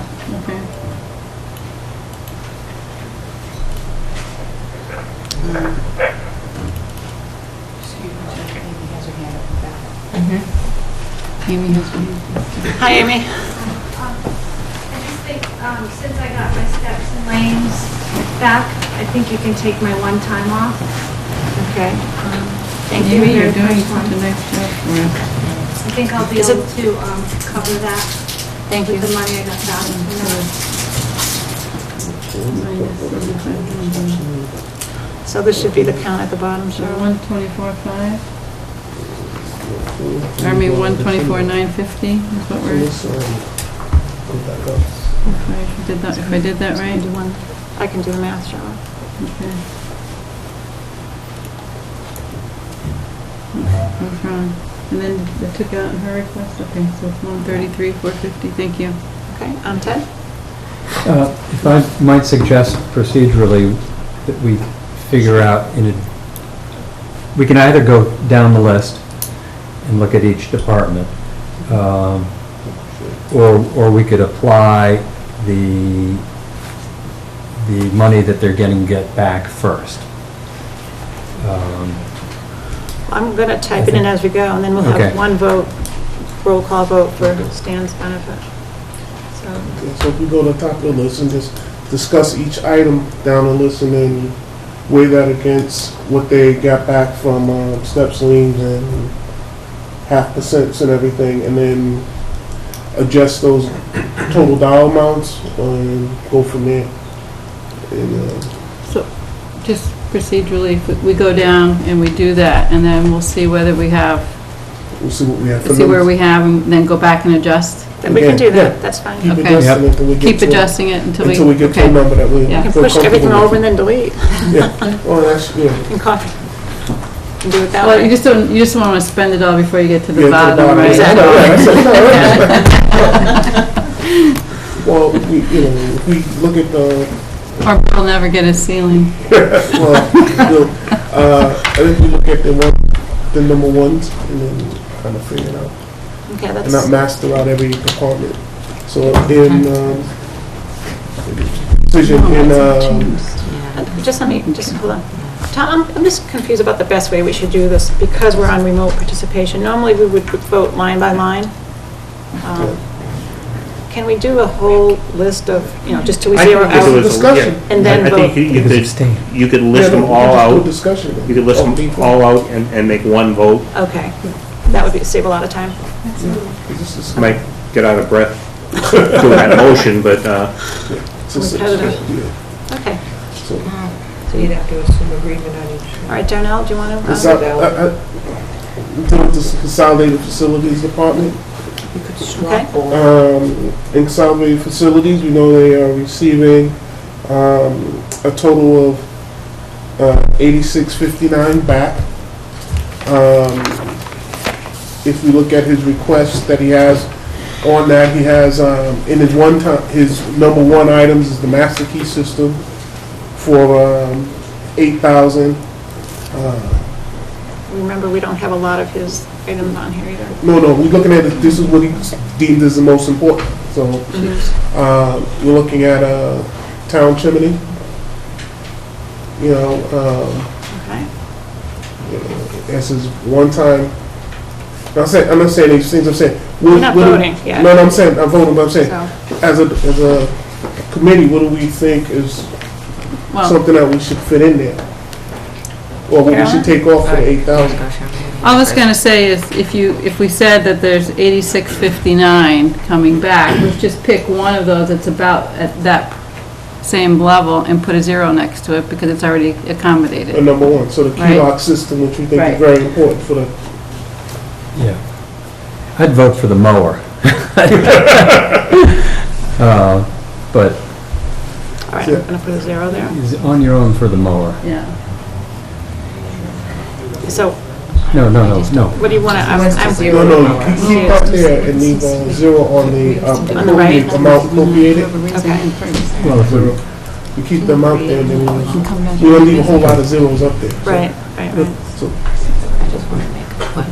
Give me a minute, Darnell.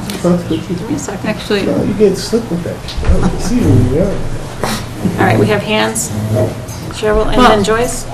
I was just thinking one thing that might make it a little clearer what our picture is if we did the steps and lanes and longevity first. Okay. And that way, we'll be taking some of these off, right? And so we'll have a better sense of how much What is left? left, right? Joyce? Is it possible to create another column before we start moving things out? So maybe we can I put was thinking something in that too, another yeah. color so that we can kind of weigh it out as we go along? Or is that too much work? Well, I'm not sure, do To you what mean like a purpose? rolling, like kind of a rolling Well, total? So that we don't get confused, I mean, when we start taking things out and then I cannot keep track, I mean, I know we have the numbers and we can go back, but it's, I don't know. I mean, if So like a suggested It's just a suggestion. or something? So So that we can a all- suggested column, is that what you're saying? Yes, right. Okay, sure. Well, we're not the department heads, I'm asking, what is that thing that, one of those things he wants on his, what's, oh, what's left? You get Steps two and things. lanes. Well, this is for Joyce. Well, and don't do it for me, and don't do it on my account, I just, it's easier to. No, it's okay, it's fine. Yeah, it's very difficult to follow after this. Just let me just get this to work. I want to make sure I get all the pieces. You agree?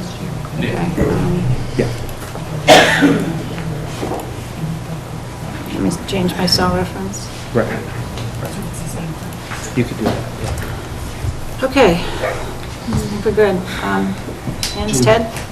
Ted, Carolyn, Rob? Okay. Go ahead, Ted. Just procedurally, I think if we want to use another column and just stick in our total steps and lanes as we hit the different departments, then people will have a reference point when we get to it. That's what I was going to say. Carolyn and Rob. That's what I was going to say.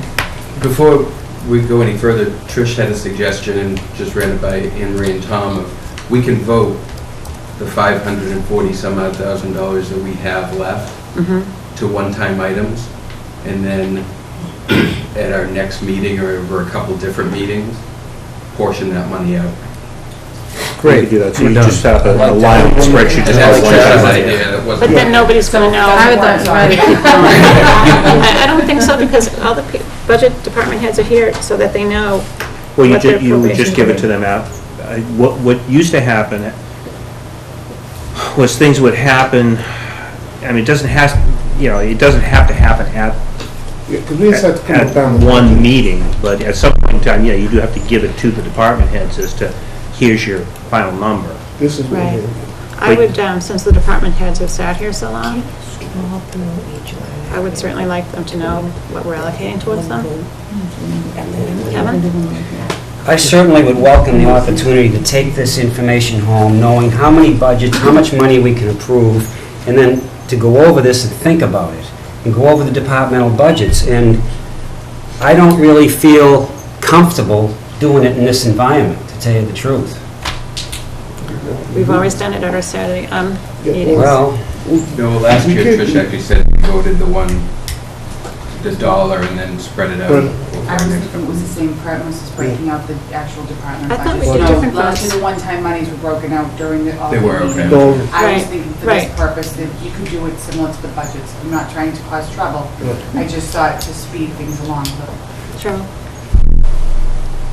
I would like to suggest we continue on, because we've been looking at these budgets, and we've had Right. department heads in 2 or 3 times each, and we've talked about every one of these Right.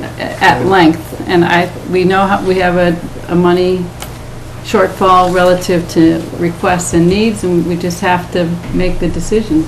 Right. I think Jarnell and then Carolyn and Rob. Jarnell? Go ahead. Carolyn? Try to get this over with. I think we have to press forward as hard as it is. I think we have reviewed these budgets in great length, and I think we're already very pressed for time right now. And I don't think we can take another meeting away from, I mean, we've got to start writing the warrant. Rick? My comment is just, I mean, I'm kind of feeling like Kevin here, I mean, I can change my mind, however, if you kind of lay it out there, because it seems like if the conversation is just down there and you start making zeros and take things off the spreadsheets, we're kind of left down here not really knowing what you're doing up there. And it's tough to kind of, gauge where we should be putting our money, because I think we all should have a input into that. So if we do it the right way, I say, yeah, let's go forward with it. I agree with Kevin, though. If I sat down at my house, I could play with these numbers a lot better and come up with a better decision for myself. I'm okay with going forward, it's just, if the conversation down this way too. So why don't we do a vote for each item? I don't know what other way we can do it. Not yet. No. We need to see the whole picture. Yeah, I'm not sure what you're suggesting. No.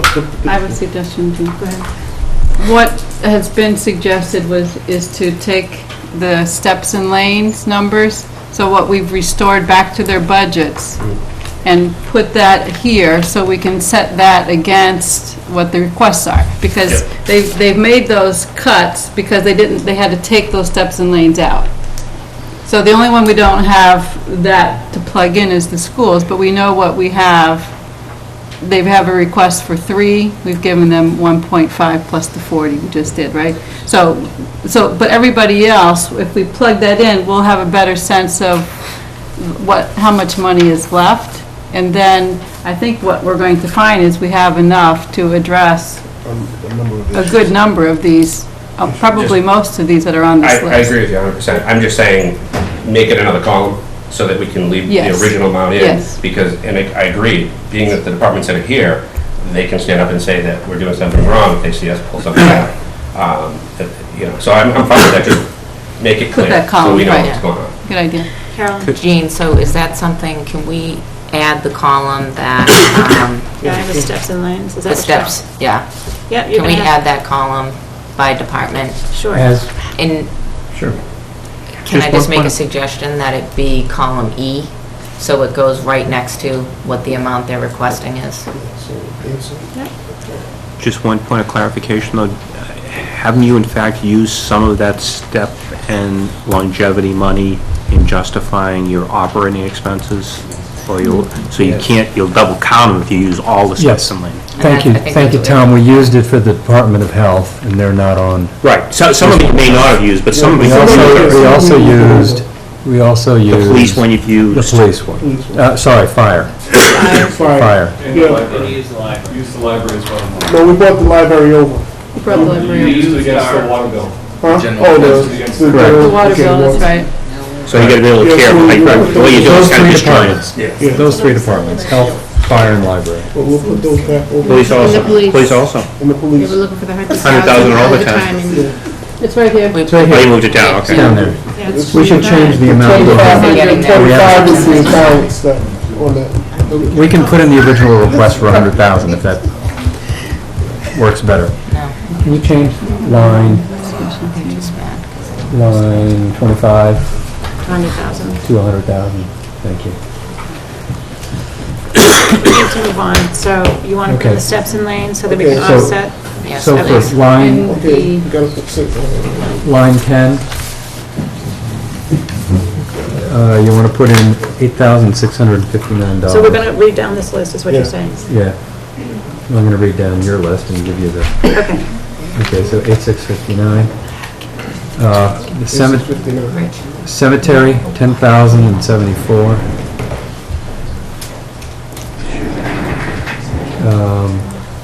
Clerk is 3,529. Pass it down.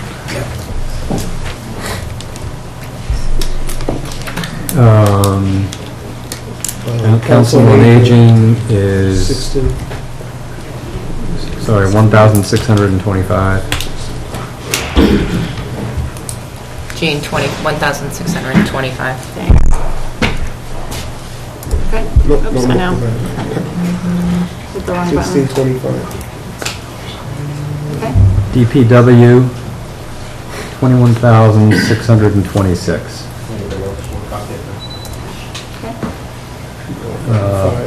Fire is, sorry, 36,379. You have to add a line for fire. Yeah, Add back let's on. just do all of this and then go through that, Right. if that's all right. Okay, IT, Take out And then take out what we've already, No, you have to add back the one. IT is what? Fire and, Just do it. IT 4,444.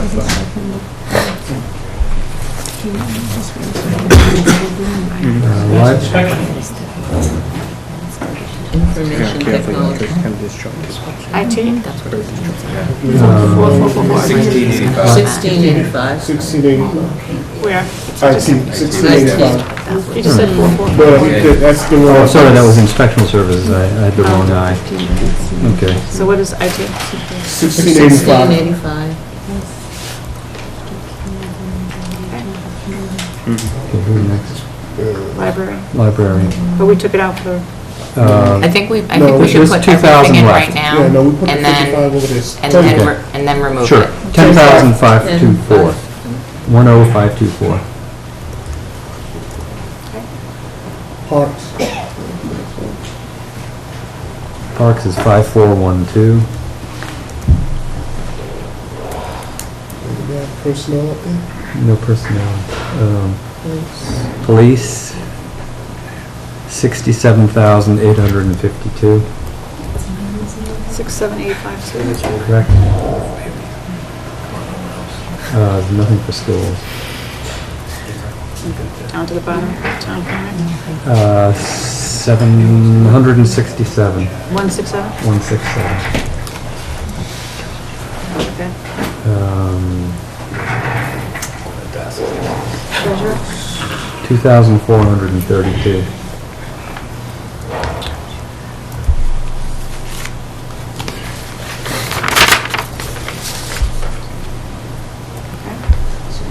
Jean, may I make a suggestion? Yes. I think there was a fire line item that needs to get added there. And I would like us just to look at the list to make sure we've carried over everything from the other side. So if we could just, before we start putting numbers to it, if we could just look at the full list. Right. You want to put department? And new By equipment. department, right. And new equipment, which is two things. I'm sorry, what? The fire should be for overtime and new equipment.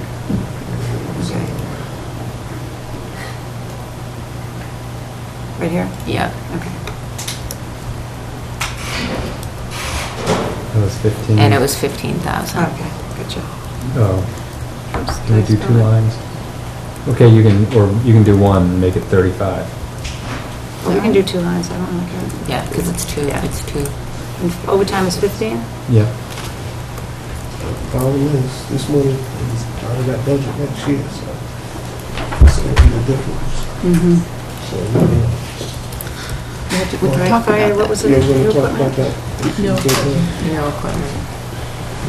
It's kind of a good roadmap for departments to figure out what shortfalls they're going to be facing next year. Yeah.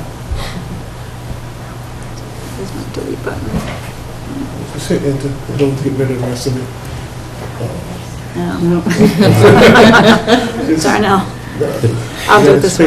I'm sorry. The chief wants a leaf blower. Here's my delete button. Just hit backspace it. Okay. There you go. And how much is that? That was 20. 20. All right, so we have a full list? Can we go back to that one time, operational, just again with us? The So department make sure, adjustment. yeah, so just make sure we have everything on there. There was about 8,300 from the library. Yeah, 83 for the library, Water. General. for the water bill. Right. You want to put that in? Yes, Yeah, yeah, we we should over should there. be included.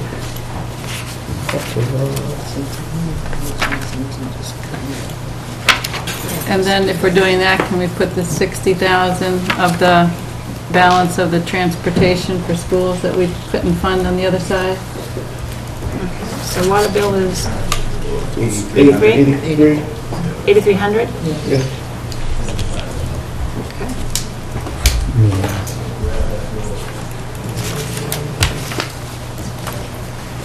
So,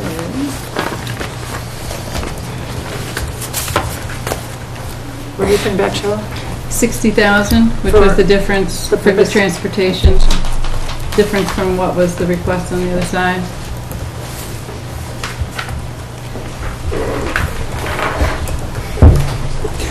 Okay, so we have $860,000 of requests, 549,000. And you're gonna be covering, Can can you you get a total total the for the, fee?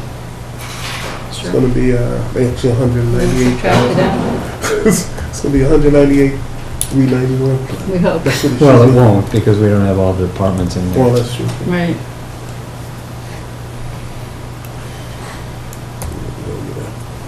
$169,963 for steps and lanes. And so what would that give us versus what we, Do you want to add it into the 5, or subtract it from here? Yeah. Subtracted from the, So, committee general or comment. subtracted from the 860. It's gonna give us roughly 700 and 550 to cover it.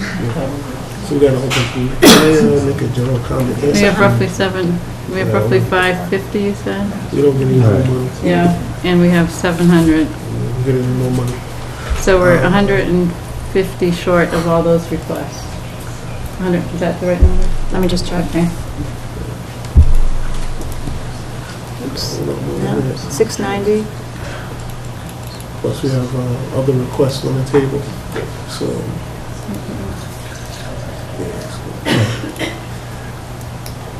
141 short. Okay. 141 Can we put short. one more line in there, Gee? Short what? Just for the chair of the selectmen, one more line, selectmen, and for 75? 200,000? Fortunately. That's for the East central, Milton. East Milton Square? I would say 150. 150 in there? We've already voted on that article. Yeah, but he says another, we put conditions on that with the scopes and everything else, they're gonna come back with that. There was a vote on that Well, article. we'd have to reopen it. We'd have to reopen it. But, I mean, I think what you're trying to say is, we did say that if there was money left over, we would possibly reopen it. Right. Yeah, so I would put it into that next one, you see. Carolyn? I think we have to see where we are after we vote on these items Just before saying we, we stated that. yeah, That's all. yeah. And Joyce? Oh, Joyce? Is it possible to just list it outside of the budget line as a reminder? I mean, just so that we won't Sure. move on without it?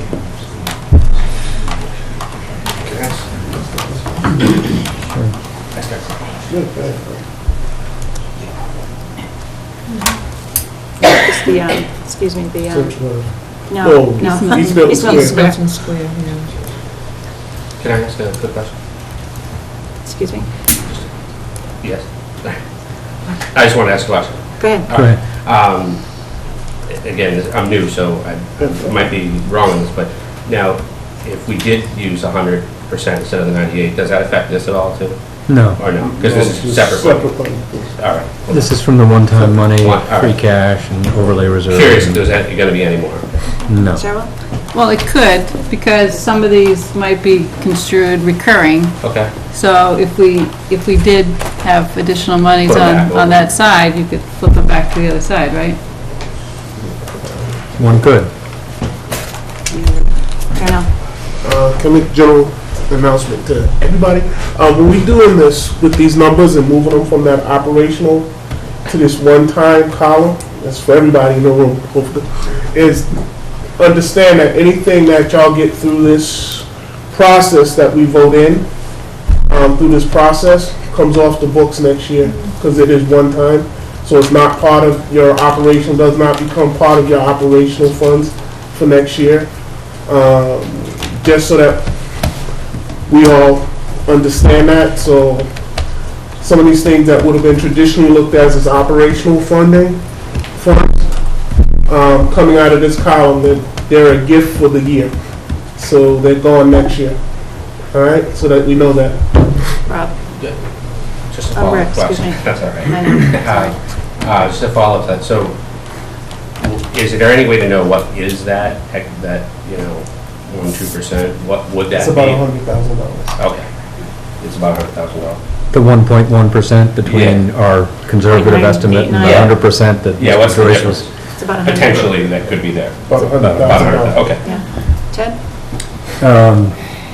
Right, now, obviously, the departments are getting that 169 back, and that stays in the budget. Well, I mean, they know that. But I'm That's saying what- anything that's else what- we give above Yeah. that, so. Any other questions before we go forward? Any suggestions for one-time money expenditures? Or did you? Let's, Please scroll back over. Okay.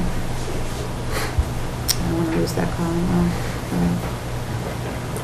Well, Question. I know. As we look down this list, and instead of going, as we look down the list, what do we view as, I would say, extremely, I think we should go zero out whatever we can zero out. So if we go down an apartment, like we have cemetery lawnmower, they got $10,000 back, so that should cover their lawnmower. So that'd be zeroed out. So if we go and just zero out those items, because we know that it's going to be a zero balance, and that way we know what we're looking at on the list. Excuse me, Rick? It has nothing to do with that, but I agree with you. My other question would be is, looking down at, my first thought is like safety issues, things like that. And everybody else, I know, agreed at certain times certain things were safety. To knock some things out, maybe we could look at those first. There's definitely security things. Cheryl and then Ted.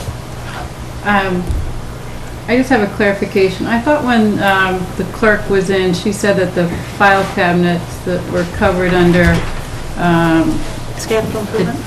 Capital improvement. Is that not? It wasn't. It wasn't, It okay. wasn't. Just want to clarify. Ted? Richard,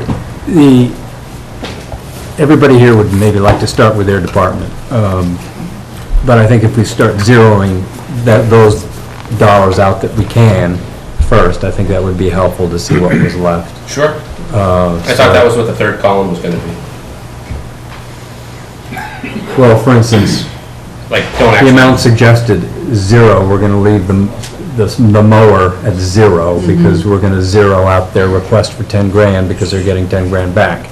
Right, so you could technically just say this minus this equals, and then just drag it right down the column, you'll see, right, instantly. Yeah, but sometimes the number on the left might be smaller than the number on the right, okay? Then you wipe it out. Do a max function. So if we could just, if we just wanted to go down by department, I think that would be the fastest way to go. Sorry, can you get that department again? There we go, thank you. Other questions? I don't know if I saw a hand over there. Okay. Gee, if you had that set up as a table, you can just isolate department by department. Yeah, you're going beyond my knowledge, my capability. I was up to 3 o'clock this morning, Tom. Well, I could see the little arrow up on top of the department. It's not mine, I didn't put it there. Okay, see that little arrow up there? I know what it is. That little arrow up right next to the department? Yeah. If you open that up. I know, but this is fine for me. She's like, Okay. If I get past what I know, I'll get lost. So. Okay? Great. Do you want to start at the top or at the bottom? Okay. Whatever you guys want to do. Let's go at the bottom. Let's start at the bottom, okay? Okay. Treasury is looking at a total of about, just about 11,000.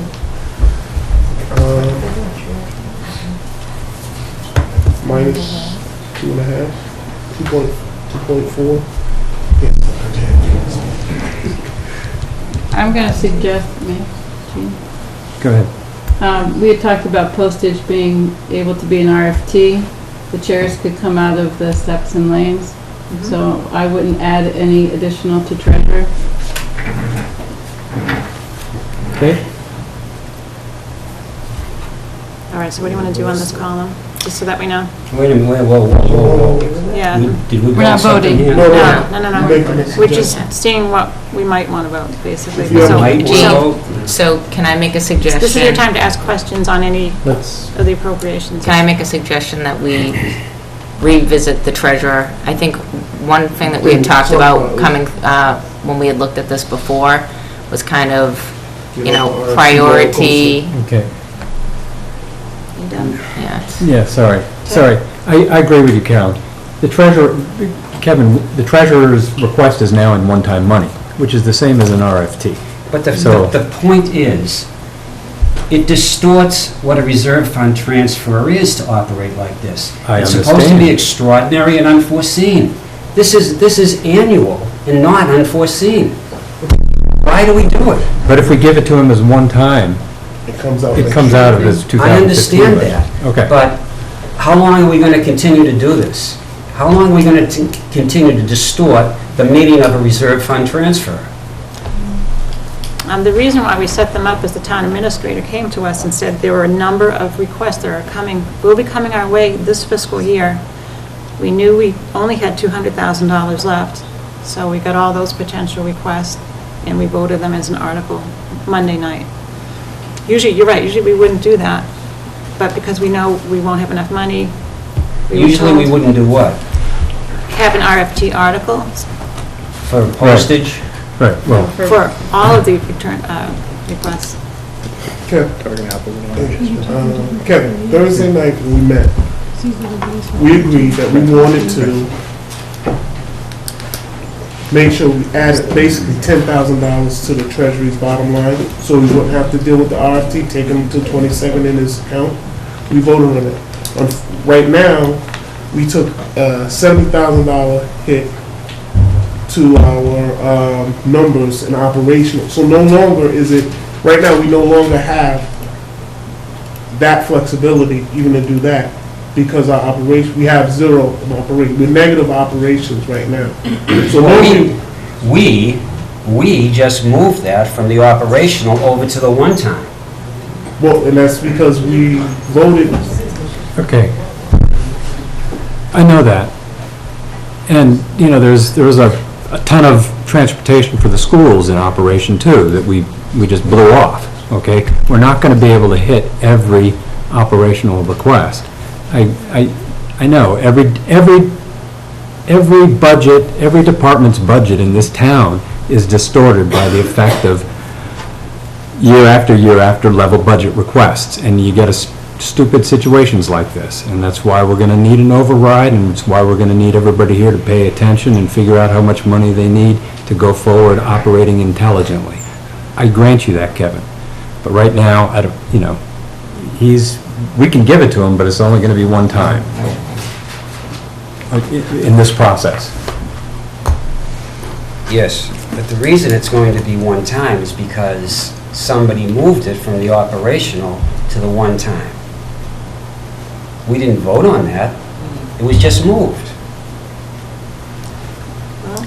we did vote. We did not. Yeah, we did. We voted to amend the steps and liens article from 124 to 198. In doing so, we moved $70,000 out of that operational bottom line that we had prior to being aware of the 0.5% contractual. We voted it. That's I know, but I don't think that was included in that money. It was included in that money as well. And then we the second vote we had was to move the 40,000 into the school sped program. That was the balance of our operation. Right. And we all voted on that. So that left us at zero operational dollars. So in order to give the treasurer anything right now, it has to come out of one-time funds. So that's where we are at this point. And that's what I was trying to explain to the room about where we are at this moment. We are operating and dealing with one-time funds that will not be available in budgets next year. They're just going to be in one time. And that's where we are at this point. So we're dealing with our situation now, and that's what we're dealing with at the moment. Carolyn? I believe postage, and correct me if I'm wrong, the last couple of years has always been one-time money. Yes. This year, we thought we had more money in operational, and that's why we chose to put it on the operational side. But it typically, in the past, has been one-time money. And unfortunately, we just don't have operational funds right now. Well, I guess if you're defining what everything is, you can do anything you want. We just want to be respectful of everybody here and watch our comments. Which comment? I don't know. Ted? Kevin, I think you're absolutely right. I think we did move it from the operational side without a vote to this spreadsheet. Okay, I think you're absolutely right. I think postage in general is an operational expense, and I think in the past years, it's just come up as an RFT again and again and again. Okay, so we were looking to move it. Anyway, I suppose we could go back and put it back in on operations and cut back the allowance. We could vote for that and cut back the 40,000 for the schools, and we could change the amount, over here. I think the treasurer and the town of Milton will get their postage one way or the other. I think it's the wrong way to do it. I think you're right. I'm hoping we can move on. Cheryl? It's because that department has chosen to address their level dollar in the postage line item that it's postage. Another department might choose to address that in another line item, in their salaries, for example. So we have some departments, like cemetery, is leaving a position unfulfilled so they can address equipment. So people are addressing their shortfalls in different ways. The treasurer has chosen to address it each year that I've been on the warrant committee with the postage line item. So it becomes an issue about why don't we get postage, but every department could have a similar kind of argument. The library can say, we're addressing our shortfall in books this year. And I would say, everybody will have something that they address it in. And I would say, it's such an unreasonable request you're making, I can't blame them for doing anything like that. Well, the level dollar is a difficult request to make on all of the departments, so it does put us as the warrant committee in a position of having to pick where the money goes when we know it's not adequate. And so we won't make everyone happy. We can't. There's not enough funds to make everyone happy, or I don't know if we're happy or whole, but we try to address the shortfalls here when we know this isn't the ideal place to do it. Joyce? I think the way that we're proceeding now is probably the best way to do things, but I think for my purpose, and maybe for the people down the end here, there's discussion that we don't hear, there's movement, and we don't know if you're trying it on for size or if it's a purchase. We don't know if it's final, we don't know what's, and then all of a sudden, we're in a whole different place, and then we can catch up, maybe, or maybe we don't. But it's, I think procedurally, how we're proceeding along, for myself, I'll speak for myself, that I'm not always following. And so then we end up at a place, we've turned a corner, and the rest of us didn't know you went left when we went right. Carolyn? Darnell? I understand. But the biggest thing is ask. It really ask, because well, when there's discussion going on and we're not quite sure and things are just being clicked and moved, and then we, I'm saying, Joyce, ask. The reason I say that is because I understand this year is your first year on the committee. You're a veteran next year. You know what I'm saying? And the best way for you to get an understanding, how to but the best way to get an understanding and everything and what's going on and be able to, take care of and school the new kids on the block or whatever that come through is by being informed. And I know sometimes it's like, and we're talking in a different language at certain points, but ask. I respect what you're saying and I appreciate what you're saying, but I feel like the people around the end of the table here know budgets well enough, but when all of us are saying something repeatedly that, there's another meeting going on down the end of the table and things are moving around on different lines, it's difficult to follow, and that's all I'm trying to say, is that if you could just kind of offer the rest of us an opinion if things are being tried on for size or let us go home. We need to keep to the one person speaking at once. You want to try it from this end here?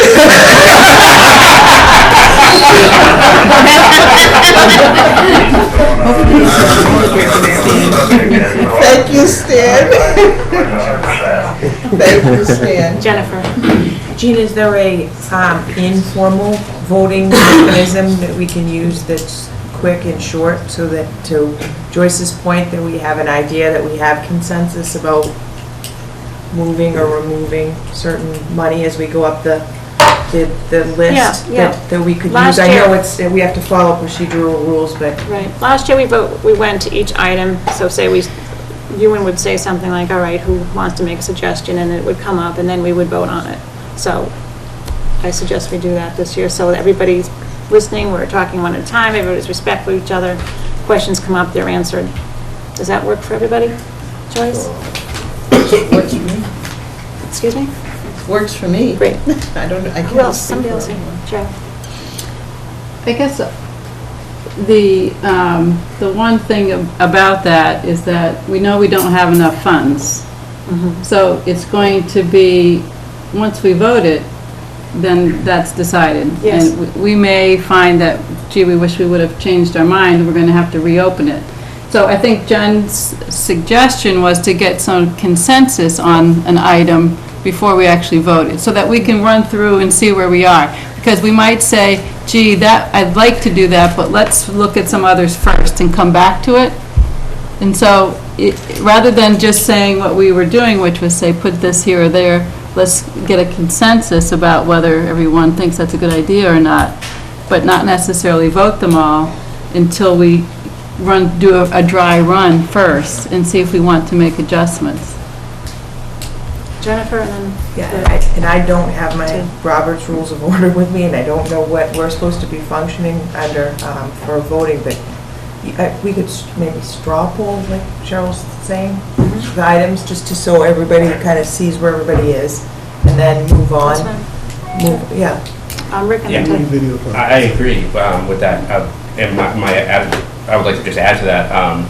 My thought, though, is I know when we've already talked about all these things, and I know there was a good group that were things that we really have to get done. Couldn't we start with things like that so we can at least take a chunk away? Because I believe there were some things on there that just, I mean, something's falling apart. It's a safety thing. It has to be fixed. I mean, if you start at the bottom and work your way up, you're going to run into the issue of, now we don't have any money for something that we really want to get done. So whoever is at the top or bottom of that is, you know. Ted? Yeah, for Joyce's benefit and maybe mine too, last year, the equivalent procedure came to $54,000, okay? This year we have a crazy amount of one-time money, and it's a much bigger process. And it's a new process even to the veterans around the table. So, you know, with apologies to the department heads, maybe you should have choreographed this more smoothly, but you might appreciate having it on the table as well. Okay. So let's start by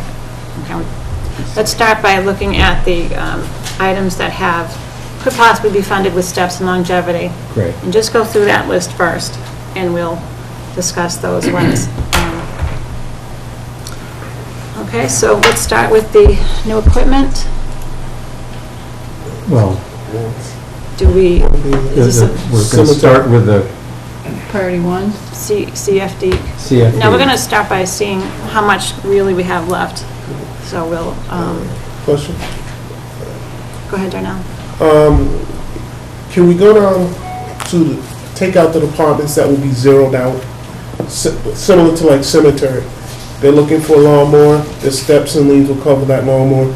So let's zero them out so that we take them out of consideration. Take the line out. Take that line out, because that's a simple one, we can take it out, and we get that out of the way, because the other So you're departments. talking about just deleting the whole line? Deleting the line. May I But make a before you do suggestion? Let's that, finish, Darnell. No, just zero that line out, because that's covered. No, there's not a lot of them in there that are truly covered, but at least we know that one is taken care of, and then go down and look at those, and then come back. Just hide See how much it. we have And left. see what we have. highlight it. That's why we created the other column. That's so what I'm that saying, we- Not to zero it out, because Okay, Carolyn? Can I just make a suggestion that piggybacking what Darnell's saying, is just taking cemetery, removing it from this, it's and putting it, like scroll down, Gene, to the bottom, so like that item has been met. So we can start a new kind of table going below that item. I think just highlight it. Okay. It would be easier. Okay, so let's start with new equipment. Because we I want thought we were going to, we want to get rid of any that we are not going to appropriate any money to because steps and longevity cover it. No, but that zero out the whole department. I'm sorry, the whole department. Cemeteries, that $10,000 zeros out the whole department altogether. And then we'll go down and look and see if there's any other departments that gets totally zeroed out by their steps and lean. Oh, I see what You you're see what I'm saying. saying? And that way, when we go back, now we're looking at maybe consolidated facilities. We know they have 8,600 against their total of whatever it is. And then we figure out what we want to derive from that, but after we do the zeroed out Rob part. and then Ted. Just a quick suggestion, we don't want to lose column D. Could we set column F equal to column D right now? And then we can go in there, for example, for And the delete. cemetery and put in 0. Yeah, that's That's what I basically it. A time ago. So just highlight column D. I know how to do it, Jenna. full column. All right. See, Gene, you're coming a nightmare in this thing, boy. You've been tearing it up. You should see me with an actuarial spreadsheet. See that? I'll be scared. Okay. And so now to Darnell's point, I Yeah. think you can take the cemetery mower and the amount suggested column, set, just put Put zeros this there. down. So right here. Yeah. Okay. Yes. All right. Court, can we do that one now?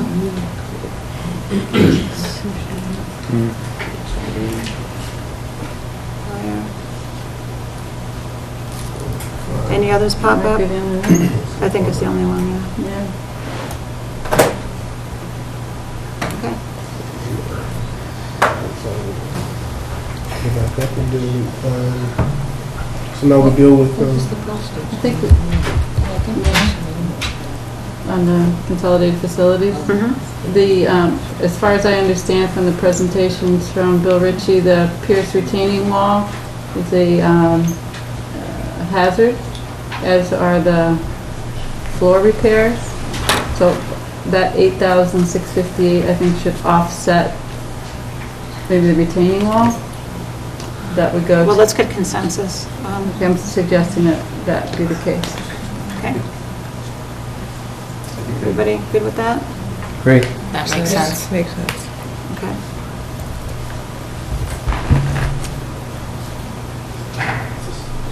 So this is used, I'm just going to bold it, so we know. Can find it. Okay.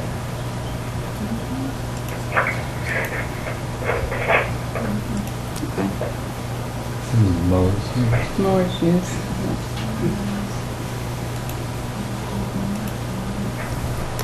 All right. clerk's office. Which one now? Let's see. Two things in there. Which one are you talking about, Joe, now? Okay, we're at the two things in there. We have record management and automation. You fund, She said the file cabinets. Discuss them. if you fund the record management for $1,500, then you're done with that. If you put in an amount suggested, $1,500 for record management, then you're done with the $3,500. All right, do we have comments on that? So you good with that? Sounds good. So what is it? In other words, if the $3,500, put that, if you Over take here? the amount suggested, $1,500 Oh, there, gotcha. then between the $1,500 and the $3,500, We'll bonus you can one. buy your initial Right. consultant, Okay. at least for the time being. So we're going with the 80. And what else? No, you still have $8,000 out there for the cabinets. We're just trying to zero out the steps and lanes for the moment, I think. Yeah. Oh, okay, I see. Okay. So, You want to take the 1620? Well, council on aging, we did 5,000 Yeah, can we add, projection. can we, yeah. Well, I think we had. we on the did council- $2,500. Right, can we put $1,000 towards the council on aging? Yep. That- Where? Column F, Council on Aging, 1,000. So I don't know if anyone wants to speak up against it, I think that's what's gonna have to happen. So I'd like to suggest that we appropriate another $1,000. 8,000? 8,000. 1,000. Right. All right, questions or opinions? Can I make one Consensus? suggestion, not to throw a monkey wrench in this, but Yeah, please. really, it should be the department heads that, you're adding back operating money to their budget, basically. Now, the department head may say that, I want to take that operating money you add back, I don't want any of that stuff, I want to add it back to my operating budget.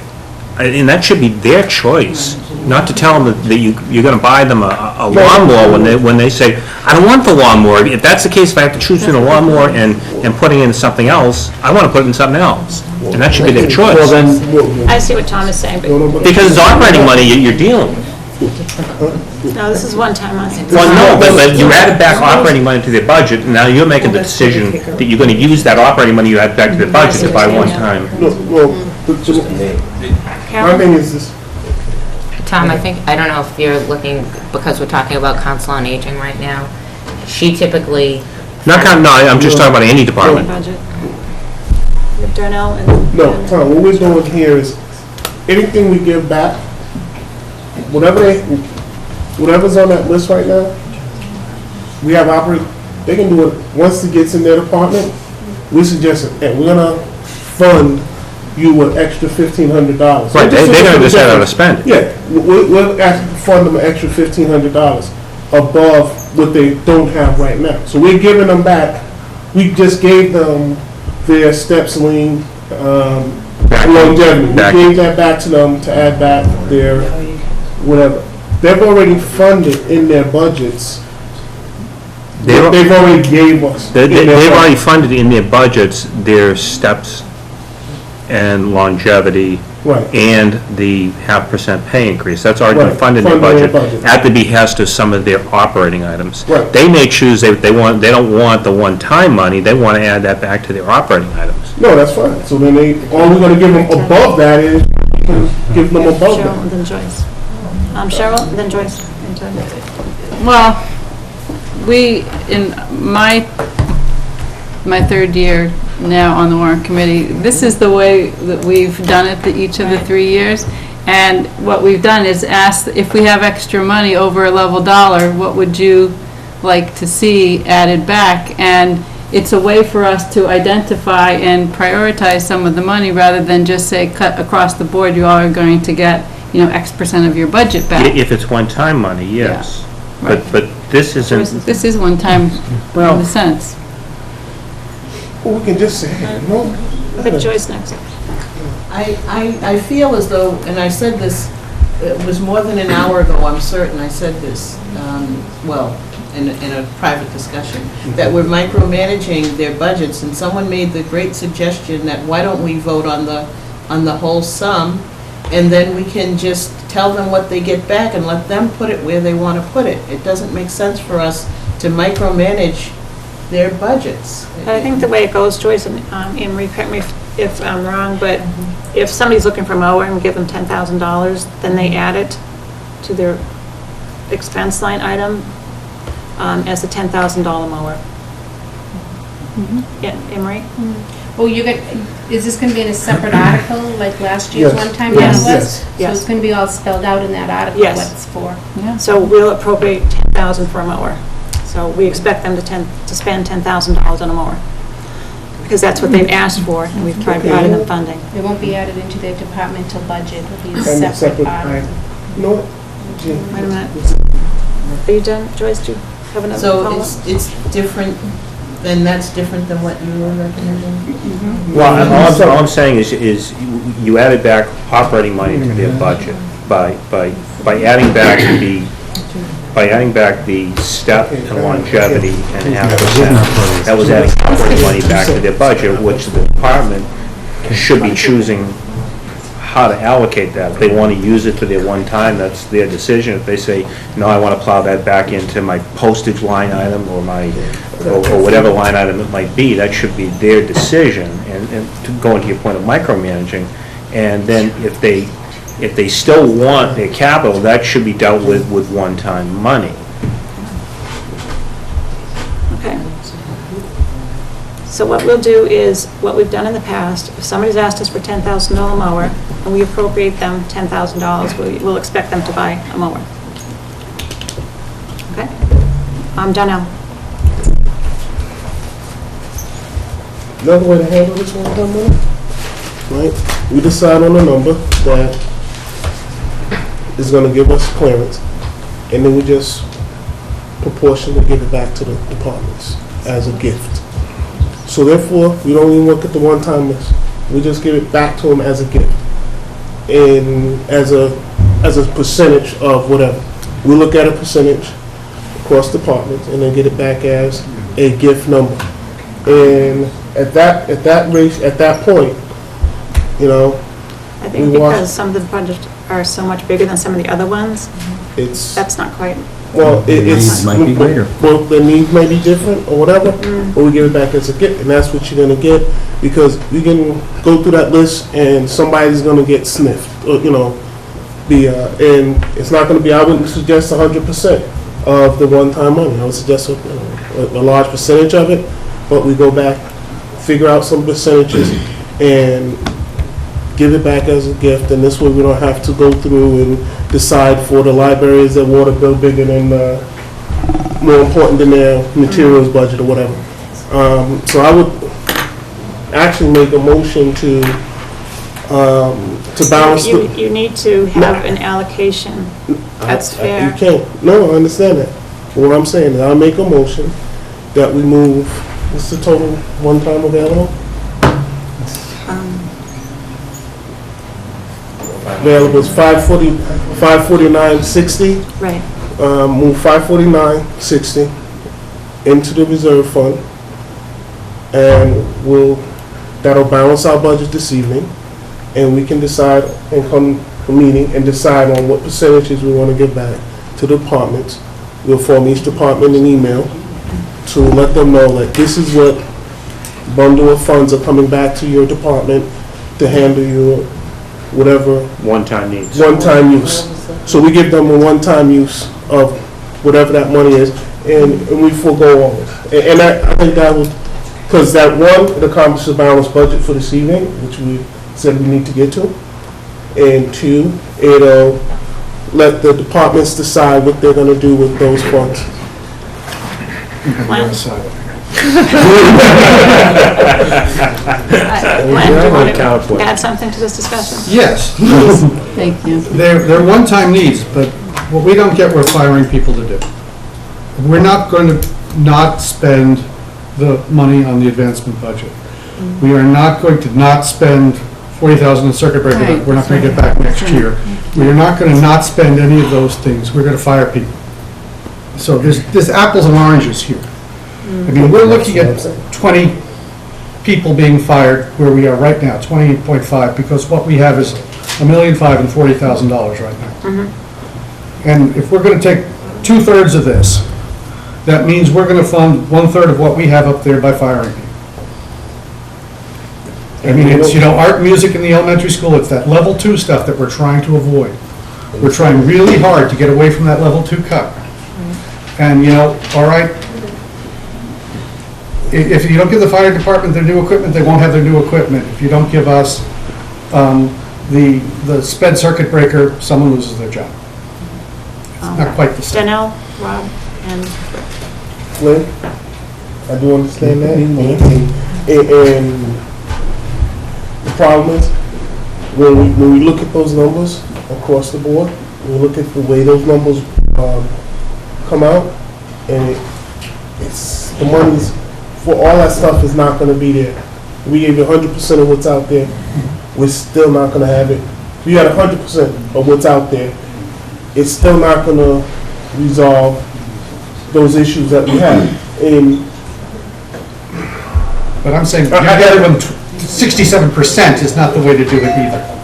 well, and that's 67, we said 67% of what, you know? Of what, well, that's what you just suggested. left. You said, of what, you're gonna apportion what's left, everyone's gonna get Well, you- 70% of what they asked for. That's That's, still be, no, not all asks are equivalent. it's not 70% of what you asked for, that's not what I said. 70% of what's up there. Huh? I You said, said $550,000 and there's $700,000 up there, or $800,000 no, up no, there. no, no, no, no, I think it's you not, no, you're missing what I'm saying. No, I'm sorry, if you misunderstood what I'm saying. I said, we take the whole thing, we wash that, and we're gonna do proportional to departments based on, based on their budget. So, schools will be happy, they make out a lot better, but. So if you're No, 38% of the town, No. you get 38% of the pot. You know, but I'm just saying, so and I don't know if that number's gonna be that number, but we gotta sit down and discuss it. Because right now, we're trying to make decisions. I would like to go back to what we have originally started, what we've been talking about for weeks. Yes. We've gone to every department, we've asked them for what they want, we've discussed this ad nauseum, and I'm not comfortable changing this tonight. Everybody's come to the same point to the table and want to go forward with what we have. There's a motion on that. Ted? Okay, I just want to speak briefly to a point Tom was making. We've already agreed that if you get back steps and lanes, you can do whatever you want with it. It is above level. We have asked every department what they want with money above level. If they say they wanted a mower, they're not bound to get by that mower if it's coming out of their steps. Okay? They're not bound. But don't come looking to me for another mower next year. Okay? And if we give you money above level and above steps, then I think in our warrant articles, we are going to be delineating why we gave you the money. And I think that's fair, because that's, we asked every department what they would want. Okay, So- Cheryl? Also, just to some of these departments didn't actually come in and say that they were hurting this year with a level dollar when you add steps and lanes back. We said if we had additional, because we thought our picture might, what would our picture look like? But the needs of each department are not equal, in my opinion, so I support what Jean said, which is to go back. We've had 3 meetings a week for a couple of months now, so we have talked to every department. I think unless we have something new arise yet tonight again, that we're ready to go through this list. Right. So, Do we have to do anything with the motion? It wasn't seconded. yeah. No, I can withdraw it, I don't withdraw it, don't matter.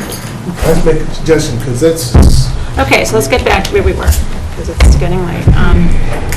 So we have the 1625 on the gas for the COA. So the petitions we want to offset. I've recommended that we put $1,000, add an additional $1,000. Just change the 5 to a 1. Yeah. Right. Okay, but we still want to get consensus with everybody. Joyce? Where's this? Council of Aging. Yes. So how much you giving them? So we'd essentially be giving them $26.25. Wasn't a reserve fund Giving them transfer 1,000. talked about in regards to that? No. essentially She giving said them you don't. $1,000 towards their gas. She wasn't gonna come and ask for reserve fund transfer? No. So changing it is, I'm understanding then that this is not etched in stone yet. No. This is Correct. just No. discussion, is Correct. Running on- we're seeing the Yeah. picture painted. and- We're trying to narrow the numbers down. Okay. All right.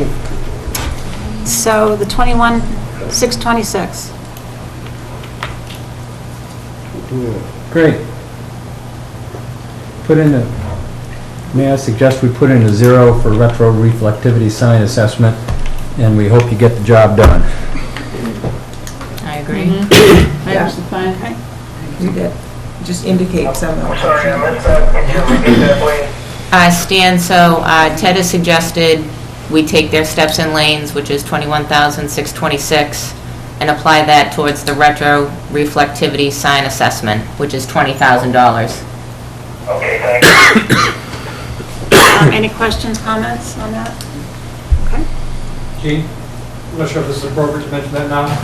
Quite frankly, it's sidewalks and trees that we give up when we lose our steps and lanes, so if you're giving it back, that's where you should cut it. Retro reflectivity truly is a unique project done, targeted. That one should remain. Okay, thank you. I would offer the opposite alternative. Go ahead, Bill. You want us to take out sidewalks? No, because it's being funded. It will be funded. So that's what he's gonna add back with his... Yeah, we haven't taken out the reflectivity. We're just suggesting you fund it with your own steps and lanes that you're getting back. You're getting back $21,000. I think it's the same net effect in the end, but if you're targeting it in the article. But if you say, right, I was going to say in the article. You want to do that. All right, so we've used that one up. So, 36,379 for the fire department. So if I look at what the needs were, we took the needs and then we broke it down further. His needs were around $32,500. So that included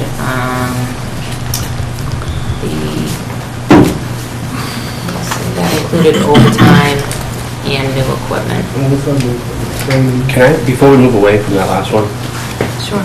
just so the DPW, I mean, I just in hearing what they're saying, I mean, if you're gonna write this up, you might as well do it right and just split it between the other two if he's keeping that.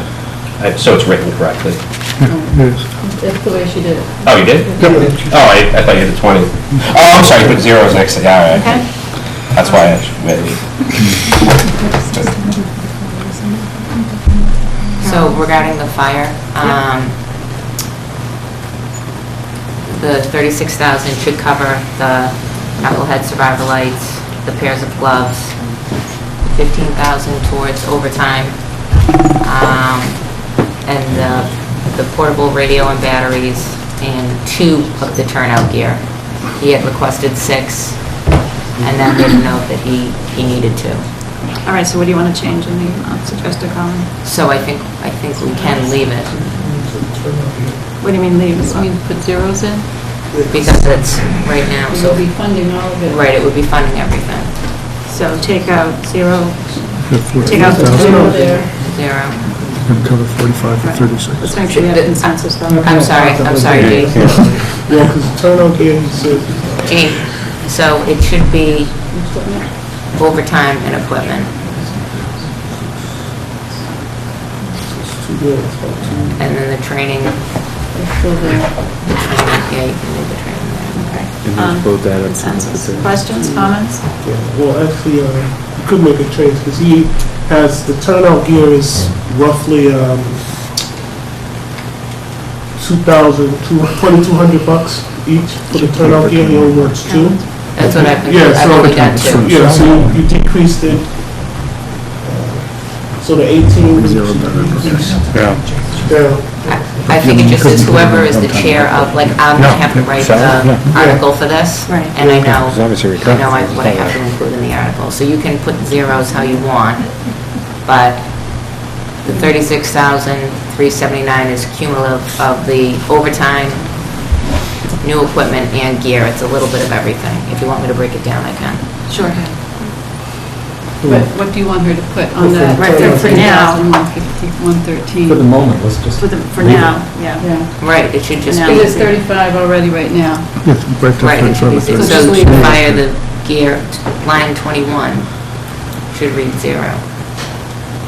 Well, we took... Well, we've already taken $35,000 out of his requests. So here's what we had. Against $36,000. He lessened his request. Here's what we had, we had 20 and 50. He cut down his request, but he didn't get rid of training. So we're proposing to take, He cut down his equipment lines.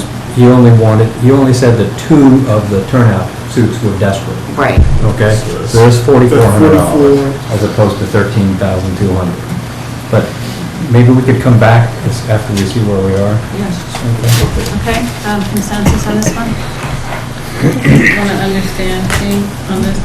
So what we have plugged in here is higher than what he came back and said that he could live with. Is that right? Right.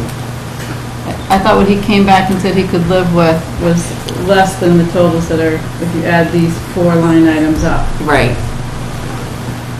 So that's why I'm wondering whether we should So adjust 18 one of them Yeah, 18. to reflect that- what he said he could live Yeah, with. so that 18, 113 is 9,313, so 9,300 and, Going on line $13. 21. Or line So- 21, that's what it'll be totaled at. So you propose Because it's just to two reduce that term, by the yeah. difference, Yeah, reduce that, by 1,379? What should that be?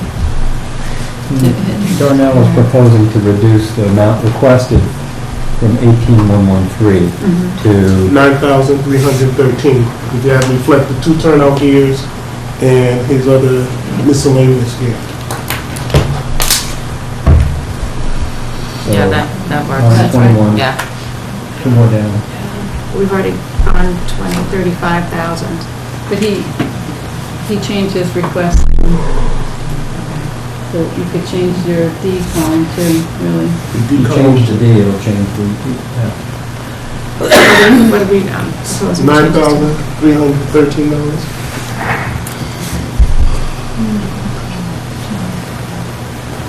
Consensus? All right, 1685? You can't do much with that. You could throw the training down, you could just rewrite the training to the difference. Okay. $3,315.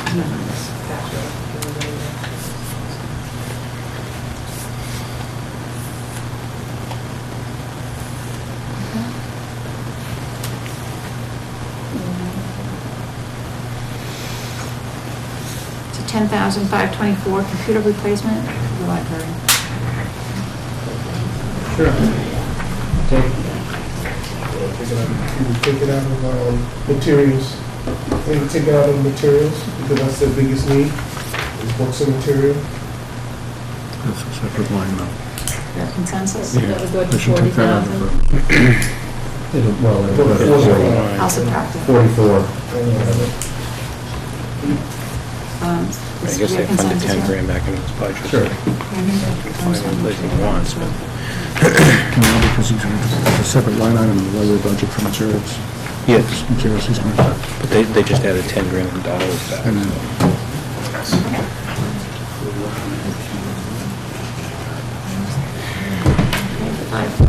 5,412? Parks. Do you mind scrolling, putting it up farther, higher? Thoughts, just a moment. Subtract it. Actually, Any comments? yeah. I know. Yeah, Fox said they would be happy if they could get $9,000 back so they can cut more, the total. So I'd say after steps and liens, we're looking at 3,500 as opposed to the 6 whatever. So the request would have been 9,500 as opposed to the 11,500. So you want to leave this as it is? No, it should go down, it actually increased to about $3,500. What was Because the the original request they had out there, they said it would settle for 9,500 That's true. before, and then so if you put that at 9,500, then that would just be the difference there.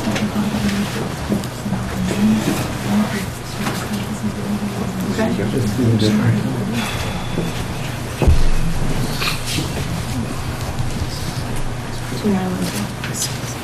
It shouldn't be funded as one-time money either. So for now, I suggest putting the difference there. Yeah. On the S Right. line. On Yeah, police. on police. The difference between Yeah. C and E.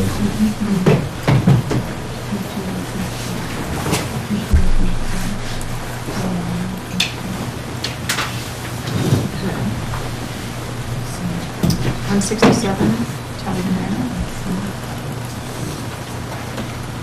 difference?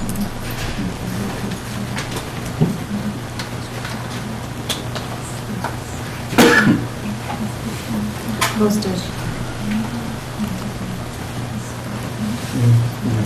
See the difference?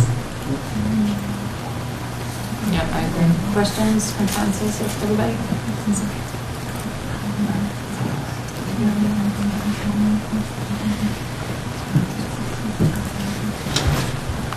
Okay, so that's it with the steps and lanes.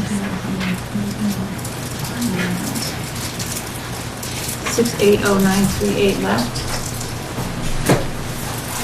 549,000.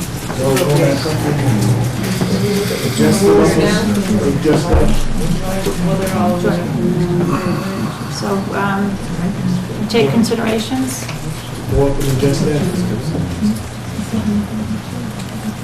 Anybody want to vote in? Jeff? Could we address schools because they didn't have a different? They're all in. They're all in right now. They're all in. And the numbers are right? Yeah, so they're all in. How much is left? They're all in. Yeah. Can you go to the bottom, Jean, just to see the difference again?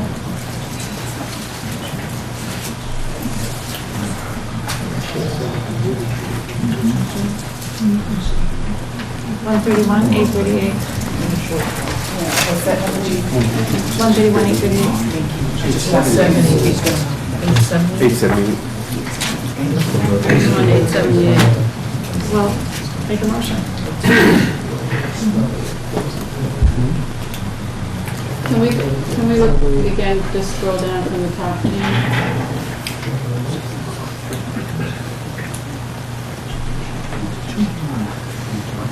Okay, so in column F is what we have for requests. We have 500,000 to allocate, so I'll take motions to allocate some of this money. Ted? Well, I'd like to make a motion to allocate $380,000 from this list, which I believe is all of it, to the school fund. Let's see what it is. What was the motion, please? Ted made a motion to allocate what was it, Ted? $380,000.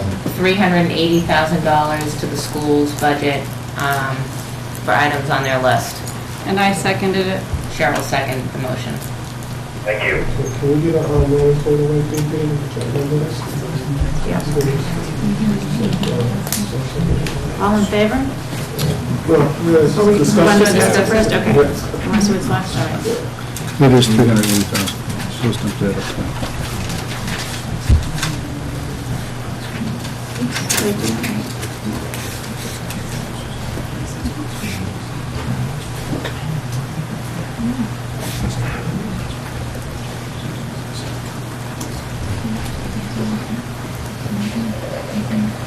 $380,000. And then what does that leave us with, Jean? 169,060. And what were the one-time items minus the schools? So the schools weren't counted in, You mean counting all of the items or the ones right, after we and took? the ones that we just kind of went through, so. This column, this Yeah. column? This column after we took out the steps longevity was Yeah. 4. Well, there would be three, if you take the 680 and you take out 380, you About would have 300. about 300. Yeah, but we still have short, we still over about 160 though. That's not the number. So we're still short. So we're short, how much? We only have one. We have 549 about to allocate, and this would be 380 of that. So 169 or thereabouts. Okay, any more suggestions for one-time money? No, we gotta discuss, we gotta discuss this, because it's a part of that. See, the problem with that is Don't know what? Don't know. What are you saying? Huh? No, what I'm looking at is, that's a big number against everything that's set out there. Janelle, you? I'm looking Okay. at. Cheryl? I would just like to go back to what Glenn said earlier about even with this amount of additional money. We're still looking at a significant number of layoffs in the school department, where right now, without these things coming back, we're not looking at any layoffs in any other department. We're looking at some one-time equipment or other things, but we're not looking at significant layoffs, and we're not looking at significant reduction in services. Whereas even with this 380, we're still looking at some pretty significant changes in the school department. We can get about 15 FTEs fired. Other discussion? Ready to vote? I have a Joyce. I should know the answer, but I don't.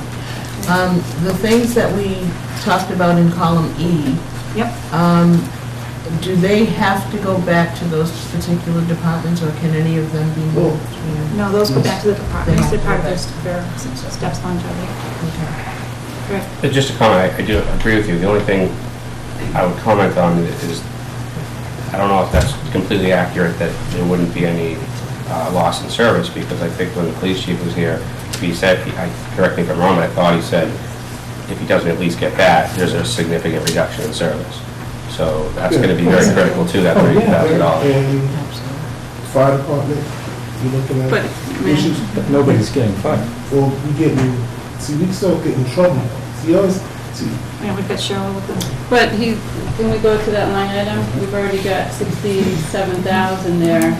So that's about 2/3 of the request. The 380 is not 2/3 of the request from the schools, not even close to 2/3 of the request. Can I make a point here? Can I speak for my assistant general police department? If you recall what I said the other night, and if you notice this entire worksheet, I want to ask for one thing. The overtime necessary to bring the police department, not my police department, your police department, back, not to full mandate 55, just to get it to 53 officers. So if we're talking about reductions, you've already made the reductions. This was a reduction you wanted to do for 1 year, that became 2 years, that started 55 to 54 to 53, all the way to 50, to 49 officers. And as I said the other night, and I'll say it publicly, and I'm a team player, I've asked for one thing, and this is a question of survivability. People in this town, be it whether they're a student in a school or an elderly person living in a senior complex, they expect certain service from this police department. We have already cut this below anything that anyone would expect, and anything that even this committee has allowed me to show to you, because we don't speak of it publicly. But as far as the reduction in services, you've already gone through that. All we're trying to do, between the Board of Selectmen and myself, is to try and get the police department back to the 55 officers. We're still not even there with this, but so that's what we're trying to do here. We've already had the reduction. You've been cutting and cutting and cutting. I haven't asked for any equipment. I've accepted the cruiser cuts, the equipment cuts. It's 12.5 just to 15, just to equip the 5 new officers. I've said, I'll find a way to absorb that. I didn't ask for any of that. I just asked for the overtime and a formula that we could start to move against the reduction to sustaining the police department that this town needs. Your turn now. I talked to you about overtime, Right. about it, and the danger I think that is in having officers do so much overtime. You know, in my opinion. But what we're doing, if you look at the line items and stuff here, 67 of that 100,000 is coming back. Steps and With lanes. the steps and lanes, and as some part of overtime. 32,140 is coming out of one-time money to make it whole, so the $100,000 to get the minimum number that I said, which is $360,000. If you looked at the actual amount of overtime spent in the last 2 fiscal years, it borders about $500,000 each year. And that shows you just the type of demand that comes upon your police department each and every day. Right, and like I said, right now we're working and trying to at least get you what you asked for in that number, which is the $100,000. And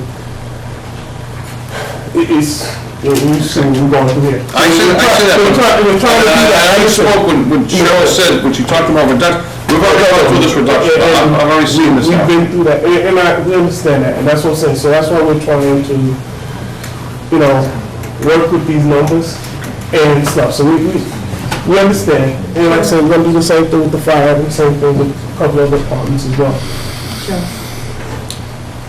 That's what. Well, I think we all, like I said earlier, we acknowledge that the dollars aren't there for all the departments, and we're trying to be somewhat equitable across the departments. We can't overfund one department at the expense of other departments. We've always felt as if we need to have some kind of balance, and I think that's what we're trying to do. So then that's not balanced. Then that's not balanced right now. So the way that's funding is not balanced.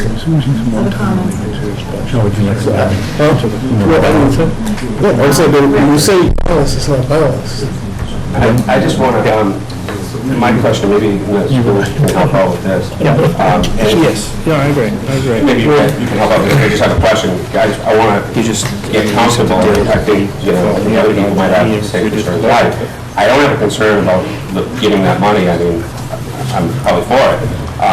And I know you guys do a great job over there, but one of the things, because I'm very new to this warrant committee, I've already sat through a lot of budgets, and a lot of the different departments will come in and they kind of paint a picture of, I've cut this, I've cut this, I've cut this, we're struggling, I need this. And, one of the things, I mean, I don't know, now's the okay time, but not a full, you don't need to go into too deep a detail, but just to give like a level of comfort of, hey, we've cut this and we're looking at this and we're trying to do this, just to give us, that kind of clear picture that some of the other departments have done, because, I feel very confident about the police one because, I don't know his budget in detail, but, I've listened to some stories about all the cuts that he's done, so, I mean, that's just, for me, I'd like to hear some stuff like that before we move forward.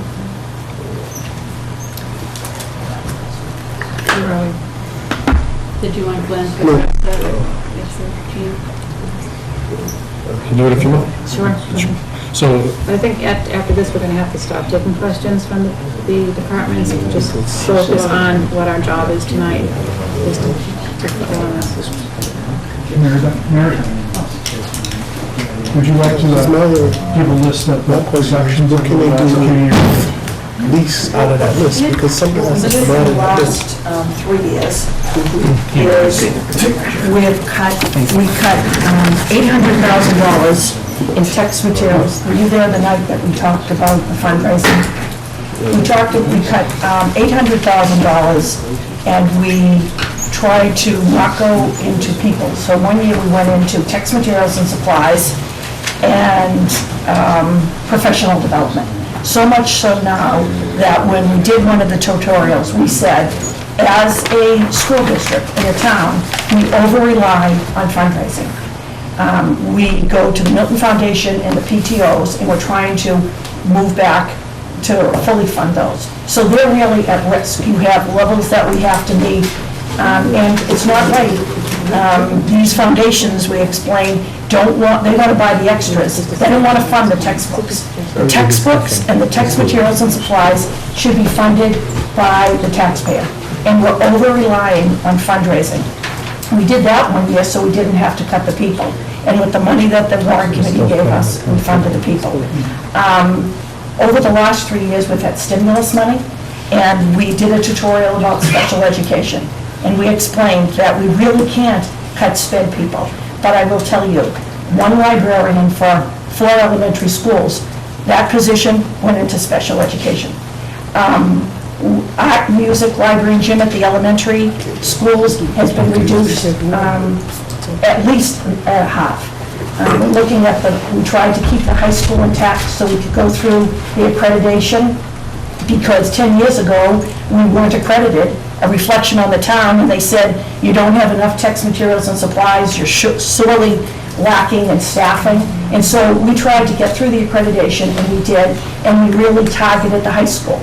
And we wanted to on behalf of the town. At the middle school, there are needs in different disciplines, but again, we got through at the middle school, and we said this cut would be the cut into the team approaches.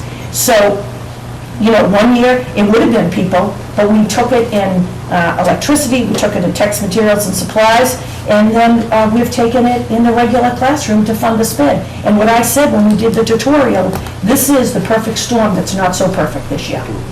And we can't, there are no more positions to cut to put into the sped next to the positions we put up. And somebody made a reference to me. Those positions will be gone. You know, we've worked with this group long enough that those positions will be gone.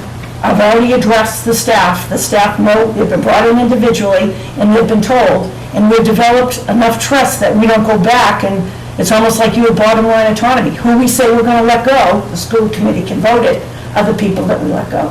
So it really is, when you start, Mr. Newman said, have you ever thought about fundraising? And I said, fundraising, we teach other school districts, so we've now plateaued.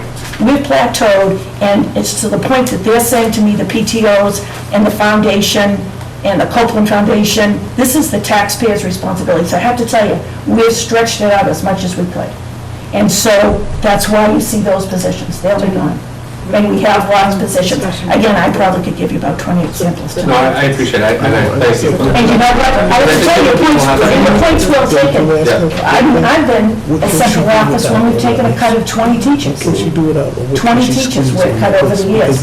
So again, we can create a chart and show you, but the stimulus money, I have to tell you, when we got the stimulus money, we were able to replace some sped teachers. Okay, I'm going to stop any further discussion with departments because we've already discussed this among ourselves and we need to get this budget balanced.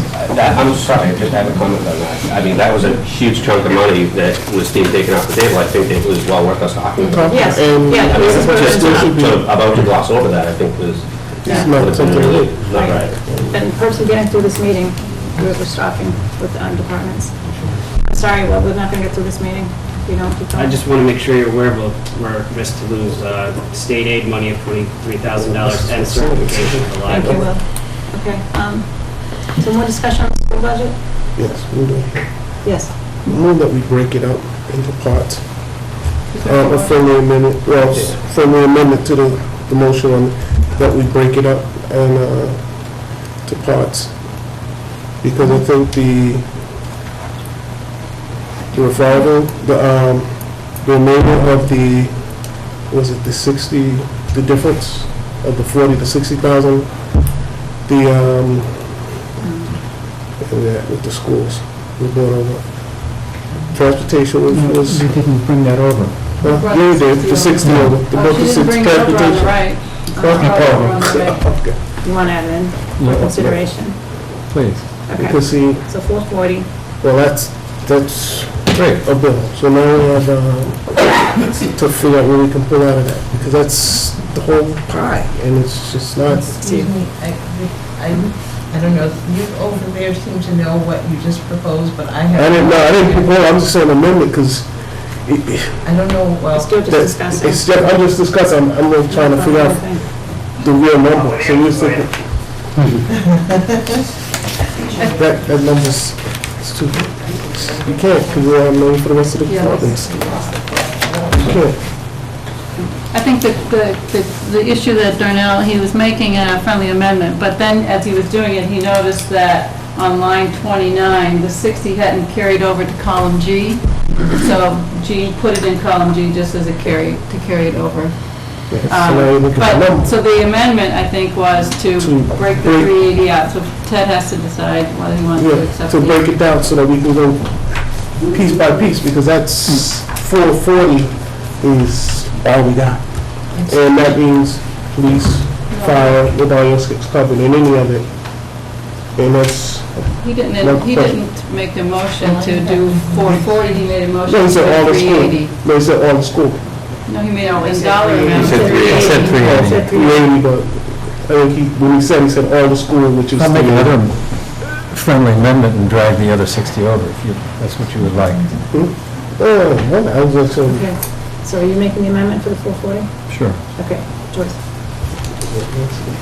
So you're saying the break the 380 and now we're at 4, I don't know where we are. So we're breaking it up over all of the school items, so what are we doing?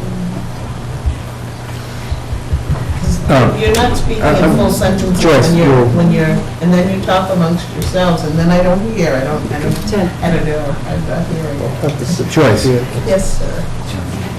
I meant to say 440, but what I said was 380, okay? And because I had forgotten about the 60 that had come over, and so I said 380. I had meant to say 440. Darnell reminded me of this. I've just amended my motion to say 440. Okay? Jane, Carolyn, can you now just show us what the numbers look like? So, do you want to know what is left? If yes, this were voted? if we did appropriate the 440 to the schools, Okay, we would what have does that leave us for one-time money? $109,060. And now can you scroll back up to the request? Sure.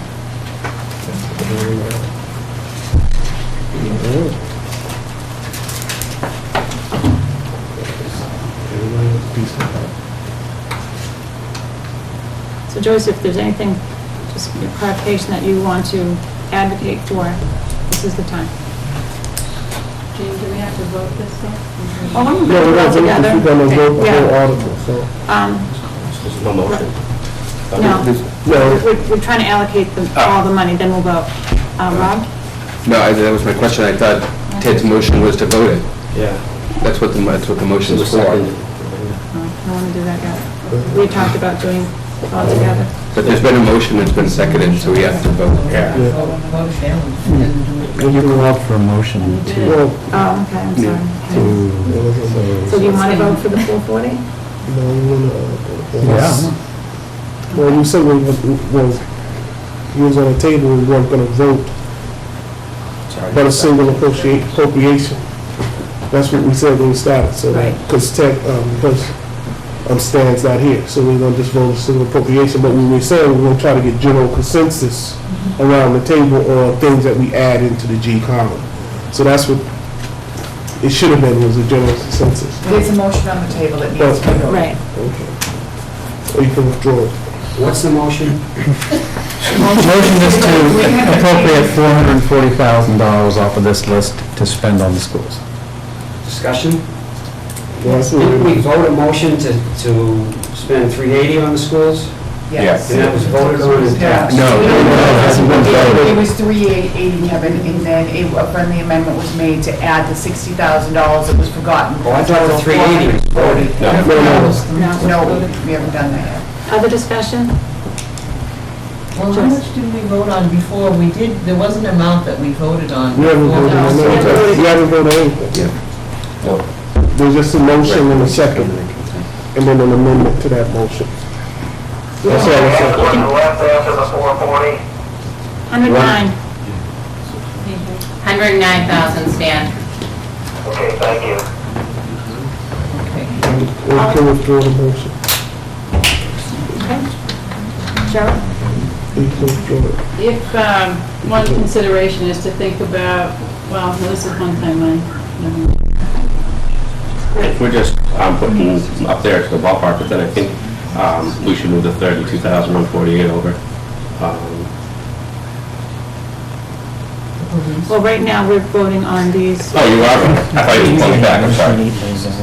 Are you're not withdrawing? We have to make decisions somehow. Any more questions before we vote? Point of order. There was an agreement at the beginning that we wouldn't vote at one time for the total appropriation, and this is going against that. So we have a point of order. So you can now withdraw because of, that's what I'm saying, they take Yes. That was the original purpose, was to vote, was to get all these numbers, Okay, that's right, okay. to get to zero budget, and then vote as one vote. Joyce? If we're just kind of throwing it up there before we do the final thing, can't we still do what Ted is advocating Well, and you just can move it trying into to our column. emphasize anyway? Yeah, it's gonna end up in the column. There's a motion made, and seconded. You have to do something with it. You either have to withdraw it or vote for it. But you can have to.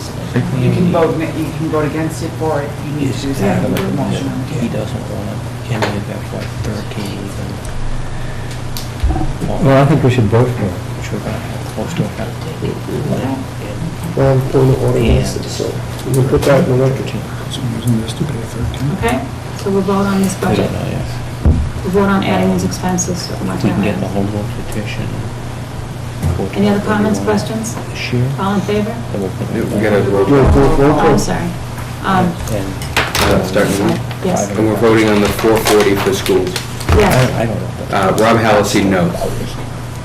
Seriously, God, we're going to get a home rule Joyce petition. abstain.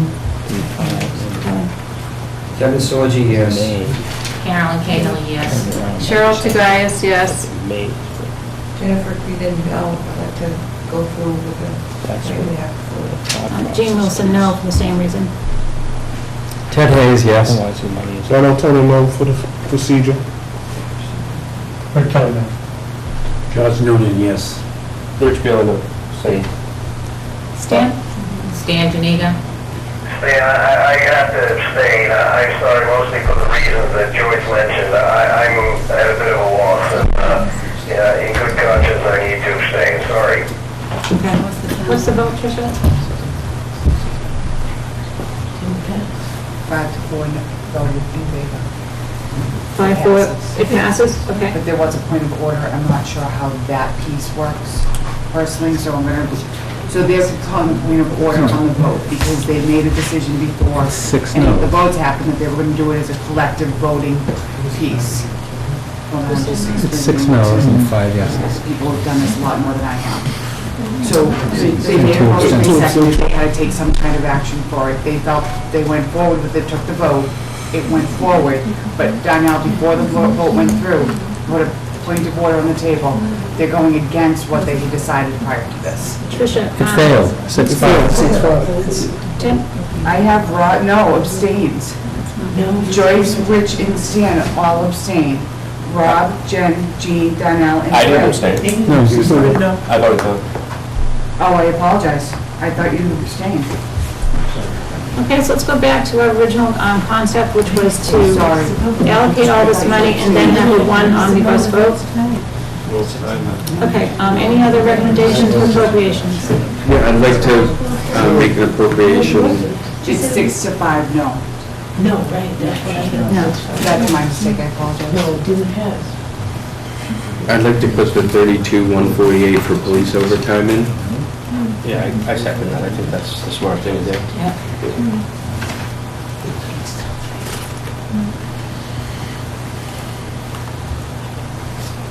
Jennifer? I'd like to put the school money in back according to the original procedure. Well, it's in there now. So Keep it it's in there now, so you just continue. In case anybody, because I thought it would go back. No. Any other suggestions for the money?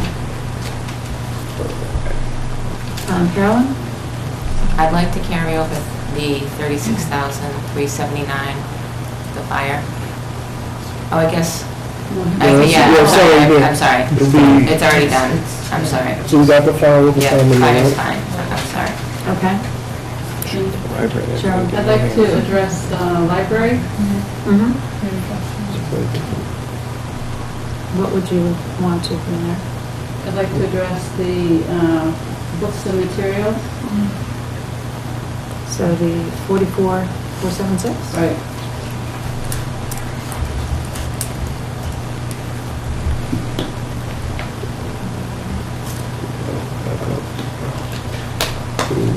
Okay, 32,436 left. Just a question, is there a small amount though left on the fire that, that They 9,000? they'll have They will. extra money. Okay.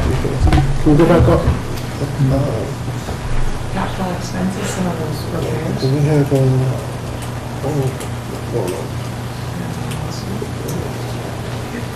Suggestions? Can we, take care of the planning board? The lights and... The $3,000 office? It's probably gonna come in cheaper than that. How to do it? Can't have it. Can I put that at 1,500 and have it be done by staff, CFD? Is it, but that's what they got from CFD. That was, no, No. CFD, that was an outside contract. No, that's, no, you said that's 3,000. No, Yeah, you're right. I'm right. Yeah, they said it could be lower. Yeah, he did. So for 1,500, whatever it is, put the sewer and whatever. Gene, can we put some of the capital expenses, the safety-related ones, as you suggested? Yeah. Yeah, we have Jennifer, then we'll do Joyce. Which ones? Under the CFD, is that the one you're talking about? Yeah, the retaining wall, right, was it? We Pierce? zeroed that one out, the rubber, the floor repairs, I think we'll probably.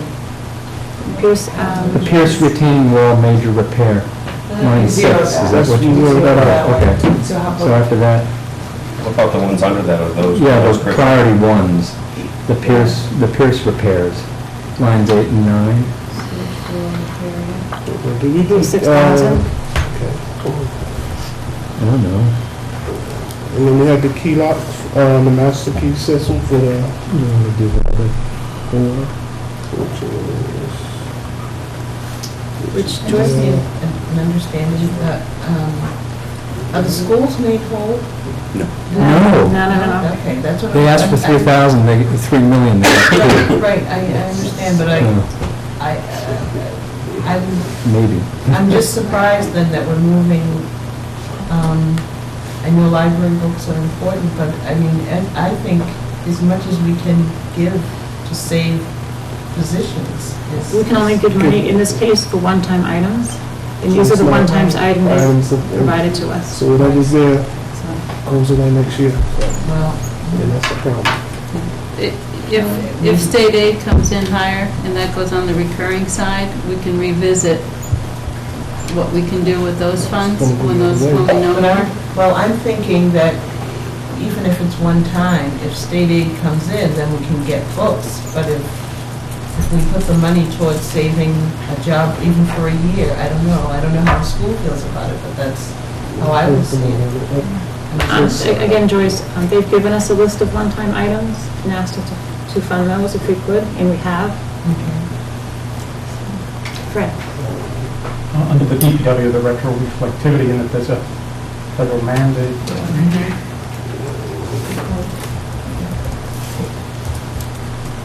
Rick? I'm just curious, we might have already said this, but did the cemetery, that software that they wanted, was that taken out of here already and it was going somewhere else? They're paying for it out of there, they're already paying for it. All right. Yeah, good question. See where we are? Yeah. 4,936. Can we go back to the consolidated facilities? Right. Did we get everything on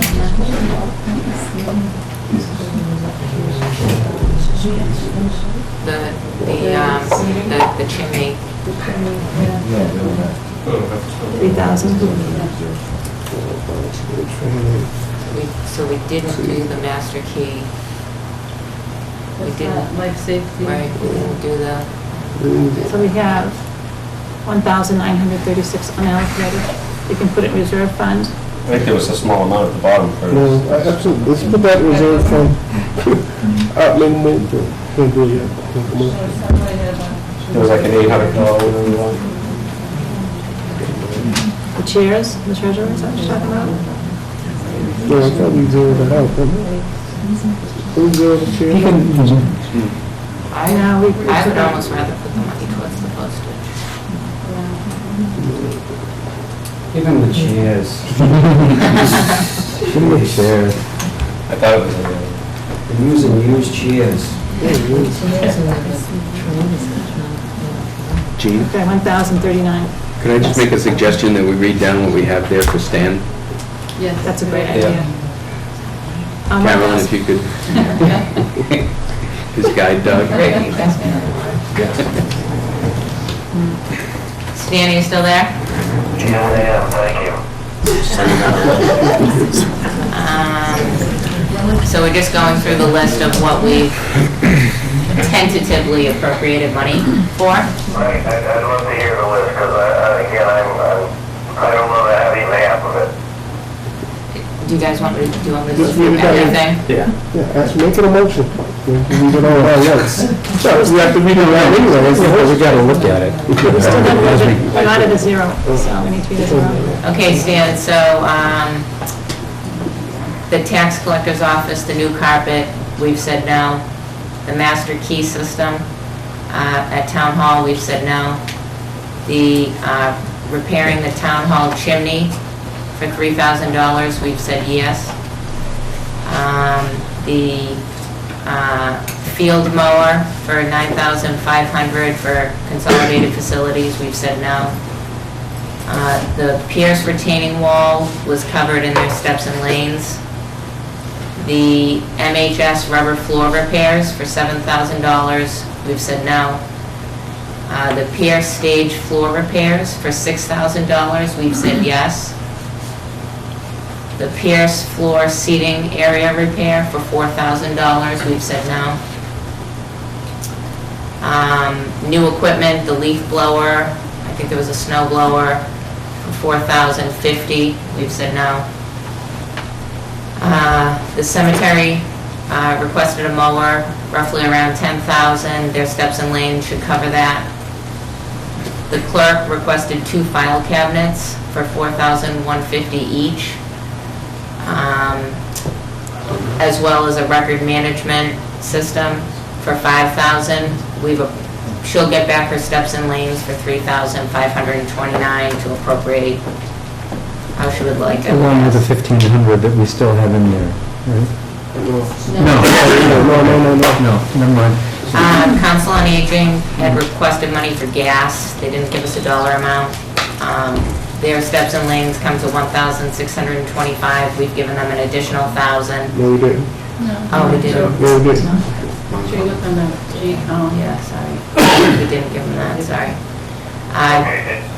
Did not, sorry. DPW, the retro sign assessment was covered under their steps and lanes. No, we gave them, we took care of. Oh, I'm sorry, I read it wrong, I'm sorry, Stan. Their steps and lanes cover $21,626. That money's going towards tree replacement and repair of hazardous sidewalks. And then we've appropriated $20,000. We haven't voted yet. Or we haven't voted yet, sorry, but we've suggested $20,000 to cover the sign assessment. Okay, thank you. Fire, their training requested $10,000. We've not suggested money for that. That's zero. Under new equipment, they've requested $20,000. We've given zero. Overtime, $15,000, zero. And then their turnout gear, zero. And the reason why is because they received $36,379 in their steps and lanes, and that should cover the needs that the chief kind of outlined. IT requested $5,000. Their steps and lanes are $1,685. We've requested making that was to make that one whole, right? We've requested making that whole. No, we didn't. Oh, shoot, sorry. I'm sorry. Another no.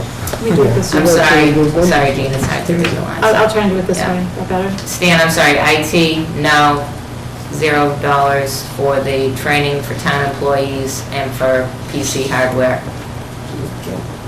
Okay. Library, amount requested $22,600. Their steps and lanes are $10,524, zero. The water bill, $8,300, Zero. zero. Books and materials, they've requested $55,000, and we've suggested appropriating $44,476, along with their steps and lanes, should make that whole. Parks requested a mower, which we did not give money towards. Police requested $100,000 for overtime. Their steps and lanes are $67,852, and we've added in the remainder to make them whole. Schools for transportation, $60,000. We've added that Initial curriculum materials, $195,000, we've added that. Sped, circuit breaker, $40,000, we've added that. Sick leave buyback, $50,000, we've added that. Out-of-district placement, $63,000, we've added that. And their bus contracts for $32,000, we've added that. The town planner requested training for $350. We've not, they have $167 towards steps and lanes, but we did not fund the remainder of that. The town planner requested a drop ceiling for $3,000. After speaking with Bill Ritchie at the last meeting, it could be done in-house for $1,500, so we've appropriated that much. The treasurer, $10,000 for postage, and we have not funded that. The treasurer requested chairs for $897, and we've appropriated money for that. And that's the list. So we have how much left over? We have a balance of $1,039. So we, appropriating all of those items, Stan, we have a balance of $1,039. If these are passed. If these are. Carolyn, that's probably enough for a party for the warrant committee.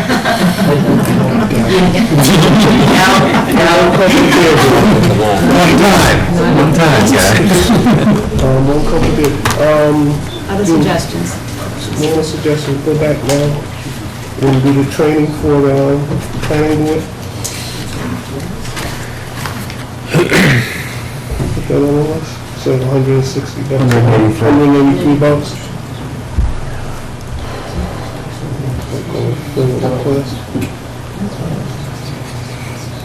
We're at 856. Public gas. Yeah. 856. Yeah. Where are we? Here we go.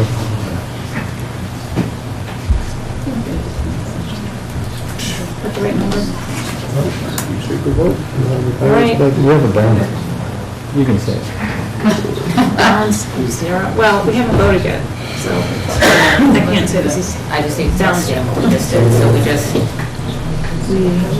Stan, so we just took that 1,000 and change, and we put money for the training for the town planner.